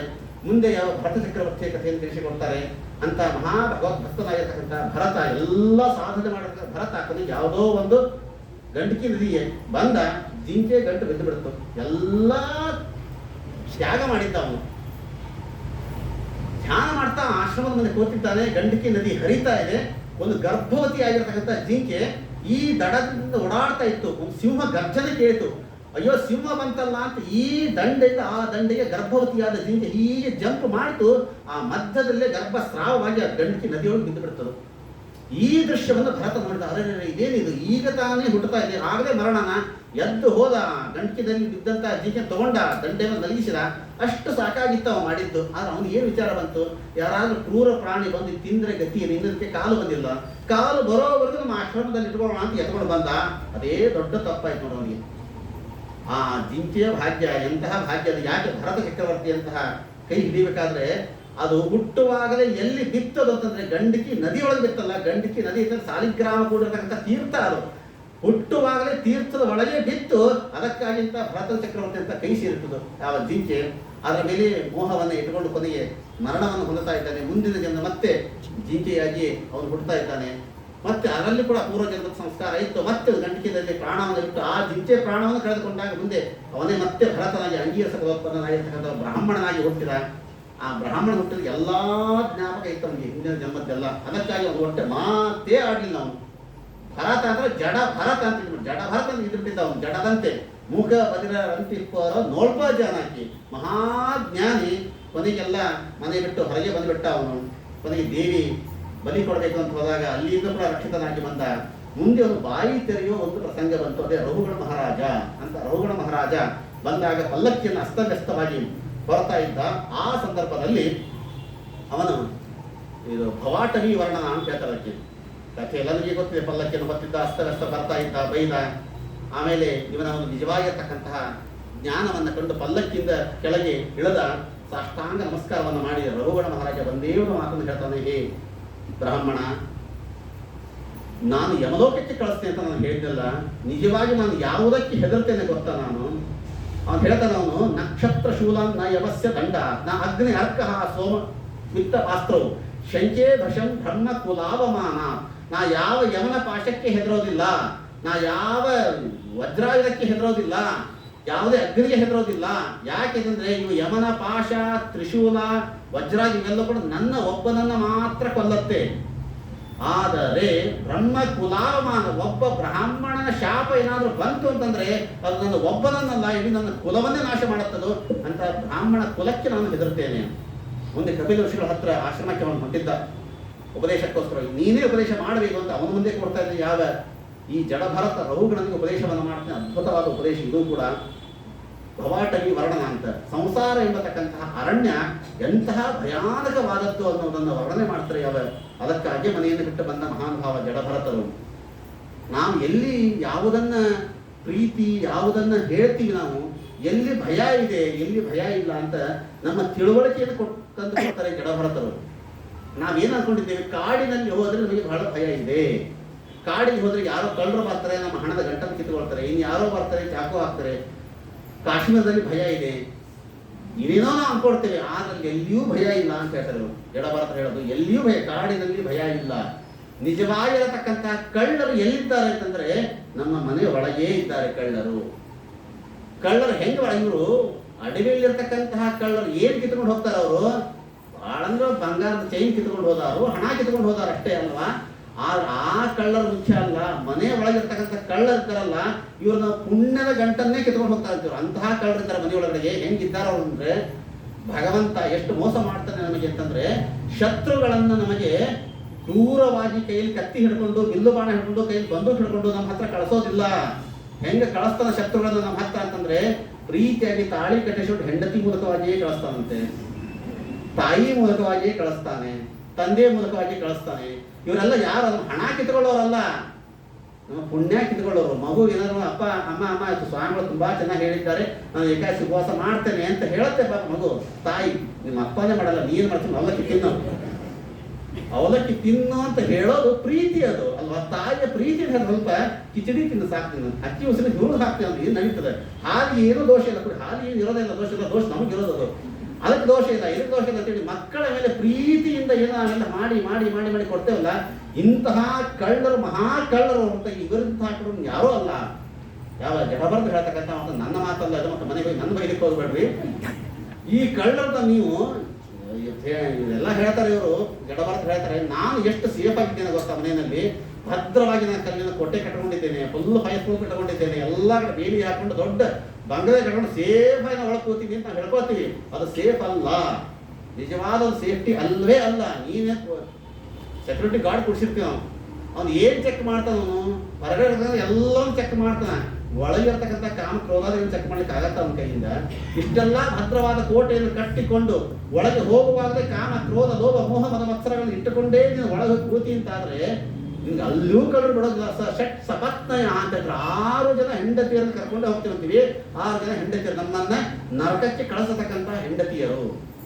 ಅದಕ್ಕಾಗಿ ಇಂತಹ ಯಾವ ಭವ, ಈ ಯಾವ ಅರಣ್ಯ ಎಂಬತಕ್ಕಂಥ ಒಂದು ಅಡವಿ ಏನಿದೆಯಲ್ಲ, ಇಂತಹ ಅಡವಿಯಿಂದ ನಾವು ಪಾರಾಗಬೇಕು ಅಂತಾದರೆ ಎಲ್ಲ ಸಂಸಾರದ ಮೋಹವನ್ನು ತೊರೆದು ಪರಮಾತ್ಮನನ್ನೇ ನಾವು ಯಾವಾಗ ತಿಳಿತೇವೆ, ಜ್ಞಾನವನ್ನು ಪಡೆದುಕೊಳ್ತೇವೋ, ಆವಾಗ ನಾವು ಜ್ಞಾನ ಮಾರ್ಗವನ್ನು, ಮೋಕ್ಷ ಮಾರ್ಗವನ್ನು ಹೊಂದುತ್ತೇವೆ ಅಂತ ಅದ್ಭುತವಾಗಿರ್ತಕ್ಕಂಥ ಸಂದೇಶವನ್ನೇ ಯಾವ ರಘುಗಣ ಮಹಾರಾಜ ಈ ಜಡಭರತದಿಂದ ಕಳೆದುಕೊಂಡು ಉದ್ಧಾರವಾಗಿ ಅವನು ಹೋಗ್ತಾ ಇದ್ದಾನಂತೆ. ಮುಂದೆ ಅನೇಕವಾಗಿರ್ತಕ್ಕಂತಹ ಭೂಮಂಡಲ ಖಗೋಳಗಳ ವರ್ಣನೆಯನ್ನು ಕೂಡ ತಿಳಿಸಿಕೊಡ್ತಾರೆ. ಪ್ರಿಯವ್ರತ ಮಹಾರಾಜ ಕೋಟಿ ವರ್ಷಗಳ ಕಾಲ ಇವನು ಬದುಕಿದ್ದ. ಇವನ ರಾಜ್ಯ ಹೆಂಗಿತ್ತು ಅಂತಂದ್ರೆ, ಅವನು ಸೂರ್ಯ ಹೀಗೆ ಪೂರ್ವಕ್ಕೆ ಬರ್ತಾನೆ, ಪೂರ್ವಕ್ಕೆ ಸೂರ್ಯ ಬಂದಾಗ ಪಶ್ಚಿಮದಲ್ಲಿ ಕತ್ತಲು ಇರ್ತದಲ್ಲ, ನನ್ನ ರಾಜ್ಯದಲ್ಲಿ ಕತ್ತಲೇ ಇರಬಾರದು ಅಂತೇಳಿ ಪೂರ್ವಕ್ಕೆ ಸೂರ್ಯ ಬಂದ್ರೆ ಇವನು ರಥ ತಗೊಂಡು ಈ ಕಡೆ ಪಶ್ಚಿಮಕ್ಕೆ ಬರ್ತಾ ಇದ್ದ, ಪ್ರತಿ ಸೂರ್ಯದಂತೆ ಬರ್ತಾ ಇದ್ದ ಇವನು. ಹಾಗೆ 7 ಬಾರಿ ಭೂಮಂಡಲವನ್ನು ತನ್ನ ರಥದಿಂದ ಪ್ರದಕ್ಷಿಣೆಯನ್ನು ಮಾಡಿದ ಪ್ರಿಯವ್ರತ ಮಹಾರಾಜ. 7 ಬಾರಿ ಪ್ರದಕ್ಷಿಣೆಯನ್ನು ಮಾಡಿದಾಗ ಈ ರಥದ ಚಕ್ರ ಏನು ತಿರುಗಿ ತಿರುಗಿ ತಿರುಗಿ ತೆಗ್ಗಾಯ್ತಲ್ಲ, ಅದೇ ಸಪ್ತ ಸಾಗರಗಳು ಅಂತ ಹೇಳ್ತಾರೆ. ಒಂದು ಕಡೆಗೆ ತೆಗ್ಗಾಗತ್ತೆ, ತೆಗ್ಗಿನ ಪಕ್ಕದಲ್ಲಿ ಉಪ್ಪಾಗತ್ತಲ್ಲ, ಅದೇ ಸಪ್ತ ದೀಪಗಳು ಅಂತ ಹೇಳ್ತಾರೆ. ಈ ಸಪ್ತ ಸಾಗರಗಳು ಸಪ್ತ ದೀಪಗಳು ಅಂತ ಪ್ರಿಯವ್ರತ ಮಾಡಿದ್ದು ಅಂತ ಭಾಗವತ ಹೇಳ್ತದೆ. ಆದರೆ ಪ್ರಿಯವ್ರತನಕ್ಕಿಂತಲೂ ಕೂಡ ಮೊದಲಿಗೆ ಸಪ್ತ ಸಾಗರಗಳು ಕೂಡ ಇತ್ತು, ದೀಪಗಳು ಕೂಡ ಇತ್ತು. ಮತ್ತು ಇವ ಮಾಡಿದ್ದೇನು ಅಂತಂದ್ರೆ, ಶ್ರೀಮದ್ ಆಚಾರ್ಯ ಹೇಳಿದ್ರು, ಸ್ಥೂಲ ಚಕ್ರೇ ಪ್ರಿಯವ್ರತ, ಇದ್ದಂತಹ ಸಾಗರವನ್ನ ವಿಸ್ತಾರವನ್ನಾಗಿ ಮಾಡಿದ್ದೆ ಹೊರತಾಗಿ ಹೊಸದಾಗಿ ಸೃಷ್ಟಿಯನ್ನು ಮಾಡಿದ್ದಲ್ಲ ಅನ್ನೋದನ್ನು ಹೇಳ್ತಾ ಅನೇಕವಾದ ಖಗೋಳಗಳ ವರ್ಣನೆಯನ್ನು ವಿಸ್ತಾರವಾಗಿ ಹೇಳ್ತಾರೆ. ಅನೇಕ ಕಾಲಗಳ ವರ್ಣನೆಯನ್ನು ತಿಳಿಸಿಕೊಡ್ತಾರೆ. ಇಡಾವತ್ಸರ, ಪರಿವತ್ಸರ, ಸಂವತ್ಸರ, ಅನುವತ್ಸರ, ಹೀಗೆ ಕಾಲಗಳ ವರ್ಣನೆಯನ್ನು ಕೂಡ ಬ್ರಹ್ಮದೇವರ ಕಾಲಮಾನಗಳನ್ನು ಕೂಡ ತಿಳಿಸಿಕೊಡ್ತಾರೆ. ಪರಮಾತ್ಮನ ಗಂಗಾ ಅವತರಣದ ಕಥೆಯನ್ನು ಕೂಡ ತಿಳಿಸಿಕೊಡ್ತಾರೆ. ಇಂತಹ ಯಾವ ನೀರು ಪರ್ವತದ ಮಧ್ಯದಲ್ಲಿರತಕ್ಕಂಥ ನೀರು ಪರ್ವತ, ಸುತ್ತಲೂ ಇರತಕ್ಕಂಥ ಒಂದು ಪ್ರದೇಶ ನಿಜವಾಗಿ ಕೂಡ ಹೇಗಿದೆ ಅಂತಂದ್ರೆ, ನೀರು ಪರ್ವತ ಉರುಟ ಇದೆ, ಇದು ಚೂಪಾಗಿರ್ತಕ್ಕಂಥದ್ದು ಮೇಲೆ ಇರಬೇಕು, ಅಗಲವಾಗಿರ್ತಕ್ಕಂಥ ಕೆಳಗಿರ್ಬೇಕಲ್ಲ. ಈ ಉರುಟ ಇದ್ದದ್ದು ಮೇಲೆ ಅಗಲ ಇದೆ, ಕೆಳಗೆ ಚೂಪಾಗಿರ್ತಕ್ಕಂಥ ಭಾಗ ಪೂರ್ತಿ ಒಳಗಡೆಗೆ ಹೋಗಿದೆ ಅಂತ. ನೀರು ಪರ್ವತದ ಮೇಲೆ ಬ್ರಹ್ಮಸಮವಾಗಿರ್ತಕ್ಕಂಥದ್ದು. ಸಾಕ್ಷಾತ್ ಪರಮಾತ್ಮ ತಾನು ತನ್ನ ಪಾದವನ್ನು ಮೇಲೆ ಎತ್ತಿದಾಗ ಅವನ ಪಾದದ ಬೆರಳಿನ ತುದಿಯ ಉಗುರಿನ ತುದಿ ಬ್ರಹ್ಮಾಂಡ ಕಟಾಹಕ್ಕೆ ತಾಕಿದಾಗ ಬ್ರಹ್ಮಾಂಡ ಕಟಾಹವೇ ಒಡೆದು ಹೋಳಾಯಿತಂತೆ. ಪರಮಾತ್ಮನ ಪಾದದ ಉಗುರಿನ ಮಹಿಮೆಯನ್ನು ತಿಳಿಸಿಕೊಡ್ತಾರೆ. ಇದು ನೀವೆಲ್ಲ ತೆಂಗಿನಕಾಯಿ ಹೆಣ್ಮಕ್ಳು ಕರೀತಿರಲ್ಲ, ಅದನ್ನ ಕಲ್ಪನೆ ಮಾಡ್ಕೊಳ್ರಿ. ಬ್ರಹ್ಮಾಂಡ ಹೆಂಗಿದೆ ಅಂತಂದ್ರೆ ಒಂದು ತೆಂಗಿನಕಾಯಿ ಐತೆ, ತೆಂಗಿನಕಾಯಿ ಒಳಗಡೆಗೆ ಕೊಬ್ಬರಿ ದಪ್ಪ ಇರ್ತದೆ, ಪರಟಿ ತೆಳ್ಳಗಿರ್ತದೆ. ಆದ್ರೆ ಬ್ರಹ್ಮಾಂಡ ಉರುಟಾದ. ಇದು ಬ್ರಹ್ಮಾಂಡ ಇರೋದು 50 ಕೋಟಿ ವಿಸ್ತೀರ್ಣವಾದದ್ದು. ಈ ಬ್ರಹ್ಮಾಂಡಕ್ಕೆ ಪರಟಿ ಕರ್ಪರ ಅಂತ ಹೇಳ್ತಾರೆ. ಪರಟಿ ಇರೋದು ಶತಕೋಟಿ ವಿಸ್ತೀರ್ಣವಾದ, 100 ಕೋಟಿ ವಿಸ್ತೀರ್ಣವಾದ ದಪ್ಪ ಇದ್ದದ್ದು ಇದು ಕರ್ಪರ. ಇದು ಇಂತಹ ಶತಕೋಟಿ 100 ಕೋಟಿ ದಪ್ಪ ಇರತಕ್ಕಂತಹ ಈ ಒಂದು ಕರ್ಪರಕ್ಕೆ ಪರಮಾತ್ಮನ ಪಾದದ ಬೆರಳಿನ ಉಗುರಿನ ತುದಿ ಸ್ವಲ್ಪ ಟಚ್ ಆಯ್ತಷ್ಟೇ, ಒದ್ದದ್ದಲ್ಲ, ಗುದ್ದಿದ್ದಲ್ಲ, ಟಚ್ ಆಗಿದ್ದಕ್ಕೆ ಅದು ಎಲ್ಲ ಕರ್ಪರ ಒಡೆದು ಬಾಹ್ಯ ಜಲಧಾರ ಅದೆಲ್ಲ ನೀರು ಒಳಗೆ ಬರ್ತಾ ಇದೆ. ಪರಮಾತ್ಮನ ಪಾದವನ್ನ ತೊಳೆದು ಒಳಗೆ ಬರ್ತಾ ಇದೆ. ಇದನ್ನೇ ಗಂಗಾ ಲಹರಿ ಅಂತ ಹೇಳ್ತಾರೆ. ತತ್ರ ಭಗವತ ಸಾಕ್ಷಾತ್ ಯಜ್ಞಪಾದ, ತತ್ರ ಭಗವತ ಸಾಕ್ಷಾತ್ ವಿಷ್ಣು ಪಾದಾಹ ವಾಮಪಾದ ನಕ ನಿರ್ಭೀರ್ಣ. ಇದು ಇವತ್ತಿನ ದಿವಸ ಅಕ್ಷಯ ತೃತೀಯ, ಇದು ಗಂಗಾ ಅವತರಣ ಆಗಿರ್ತಕ್ಕಂತಹ ದಿವಸ. ಇವತ್ತೇ ಸಾಕ್ಷಾತ್ ಪರಮಾತ್ಮನ ಪಾದವನ್ನ ಅಲ್ಲಿ ಮುಟ್ಟಿ ಸಾಕ್ಷಾತ್ ಹೊರಗಿರ್ತಕ್ಕಂಥ ಬಾಹ್ಯ ಜಲದ ಹೊರಗಿರ್ತಕ್ಕಂಥ ಜಲ ಎಲ್ಲೂ ಕೂಡ ಒಳಗೆ ಬಂದು ಗಂಗೆ ಅವತಾರವನ್ನು ಮಾಡತಕ್ಕಂಥ ಸ್ಥಳ ಇವತ್ತು ಅಕ್ಷಯ ತೃತೀಯ ಅಂತ ನಾವು ತಿಳಿದುಕೊಳ್ತೇವೆ. ಅಂತ ಗಂಗಾ ಅವತರಣದ ಕಥೆಯನ್ನು ತಿಳಿಸಿಕೊಡ್ತಾರೆ. ಮುಂದೆ ಅನೇಕವಾಗಿರ್ತಕ್ಕಂಥ ನರಕಗಳ ವರ್ಣನೆಯನ್ನು ಕೂಡ ತಿಳಿಸಿಕೊಡ್ತಾರೆ. ಪ್ರಧಾನವಾಗಿರ್ತಕ್ಕಂಥ 21 ಸಾವಿರಾರು ನರಕಗಳಿದೆ. ಅದರಲ್ಲಿ 21 ಪ್ರಧಾನವಾಗಿರ್ತಕ್ಕಂಥ ಮಿಶ್ರ, ಅಮೃತ ಮಿಶ್ರ, ಕುಂಭಿಪಾಕ, ರೌರವ, ಮಹಾರೌರವ ಅನೇಕವಾದ ನರಕದ ವರ್ಣನೆಯನ್ನು ಕೂಡ ತಿಳಿಸಿಕೊಟ್ಟಾಗ ಪರೀಕ್ಷಿತ ರಾಜರಿಗೆ ಸ್ವಲ್ಪ ಭಯ ಆಯಿತೋ, ಇಲ್ಲಿ ಇಷ್ಟೆಲ್ಲ ನರಕ ಇದೆಯಾ? ಅವಾಗ ಭಯದಿಂದ ಕೇಳ್ತಾ ಇದ್ದಾರೆ ಪರೀಕ್ಷಿತ ರಾಜರು. ಅವ್ರಿಗೇನು ಬೇಕಾಗಿಲ್ಲ, ಯಾಕೆಂದ್ರೆ ಅವರದು ಚರ್ಮ ಶರೀರ, ಮೋಕ್ಷಕ್ಕೆ ಹೋಗೋರು, ನರಕದ ಸಂಪರ್ಕವೇ ಇಲ್ಲ. ಆದರೂ ಅವ್ರು ಕೇಳ್ತಾರೆ, ಇಷ್ಟೆಲ್ಲ ನರಕ ಇದೆಯಲ್ಲ, ಈ ನರಕದಿಂದ ಪಾರಾಗುವ ಬಗೆನೇ ಇಲ್ವಾ? ಚಾನ್ಸೇ ಇಲ್ವಾ ಪಾರಾಗಲಿಕ್ಕೆ? ಶುಕಾಚಾರ್ಯ ಹೇಳ್ತಾರೆ ಚಾನ್ಸ್ ಇದೆ. ಹಾಗಾದ್ರೆ ಏನಾದರೂ ಒಂದು ಪ್ರಾಯಶ್ಚಿತ್ತ ಪಶ್ಚಾತ್ತಾಪ ಅಂತ ಇದ್ದುಬಿಟ್ರೆ ನರಕದಿಂದ ಪಾರಾಗಲಿಕ್ಕೆ ಸಾಧ್ಯ ಇದೆ ಅಂತ ಅನ್ನೋದಾಗಿದ್ರೆ, ಹಾಗಾದ್ರೆ ನರಕದ ಪಾಪವನ್ನು ಮಾಡ್ಬೋದು, ಬೇಕಾದಷ್ಟು ಪಾಪ ಮಾಡ್ಬೋದಲ್ಲ. ನಾವು ಬೇಕಾದಷ್ಟು ಪಾಪಕರ್ಮಗಳನ್ನು ಮಾಡ್ತೀವಿ. ಒಂದು ಕಳ್ಳತನ ಮಾಡಿದ ಮೇಲೆ ಹೋಗಿ ಒಂದು ಪವಮಾನ ಹೋಮವನ್ನು ಮಾಡಿದ್ರೆ ನಿನ್ನ ಪಾಪ ಹೋಯಿತು ಅಂತಬಿಟ್ರೆ ಬೇಕಾದಷ್ಟು ಕಳ್ಳತನ ಮಾಡ್ಬೋದಲ್ಲ ನಾವು. ಪವಮಾನ ಹೋಮ ಇದೆಯಲ್ಲ ಅದು ಕಳ್ಕೊಳ್ಳಿಕ್ಕೆ. ಹೀಗೆ ಅನ್ನೋದಾದರೆ ಮೊನ್ನೆ ಕುಂಜರ ಶೌಚವತ. ಅದಕ್ಕಾಗಿ ಶುಕಾಚಾರ್ಯರು ತಿಳಿಸಿಕೊಡ್ತಾರೆ, ನೋಡಪ್ಪ, ಕರ್ಮದಿಂದ ಕೆಸರಿಂದ ಕೆಸರು ತೊಳೆದಂತೆ ಕರ್ಮಪಥವು ಅಂತ ಹೇಳ್ತಾರೆ. ಪಾಪ ಕರ್ಮವನ್ನ ಕಳ್ಕೊಳ್ಬೇಕು ಅಂತಂದ್ರೆ ಇನ್ನೊಂದು ಕರ್ಮವನ್ನ ಮಾಡಿ ನಾವು ಇನ್ನೊಂದು ಕಳ್ಕೊಳ್ಳೋಕೆ ಸಾಧ್ಯ ಇಲ್ಲ. ಅದು ಹೆಂಗಾಗ್ತದೆ ಅಂತಂದ್ರೆ ಅದಕ್ಕೆ ಉದಾಹರಣೆ ಹೇಳ್ತೇನೆ. ನಾನು ಒಂದು ಕಳ್ಳತನ ಮಾಡಿದೆ, ಒಂದು ಪಾಪ ನಾ ಮಾಡಿದ್ದು. ಒಬ್ಬ ಪುರೋಹಿತರ ಹತ್ರ ಹೋದೆ, ನಾನು ಕಳ್ಳತನ ಮಾಡಿದೆ, ಒಂದು ಪಾಪ ಮಾಡಿದ್ದೀನಿ, ಇದರ ಪರಿಹಾರ ಹೇಗೆ?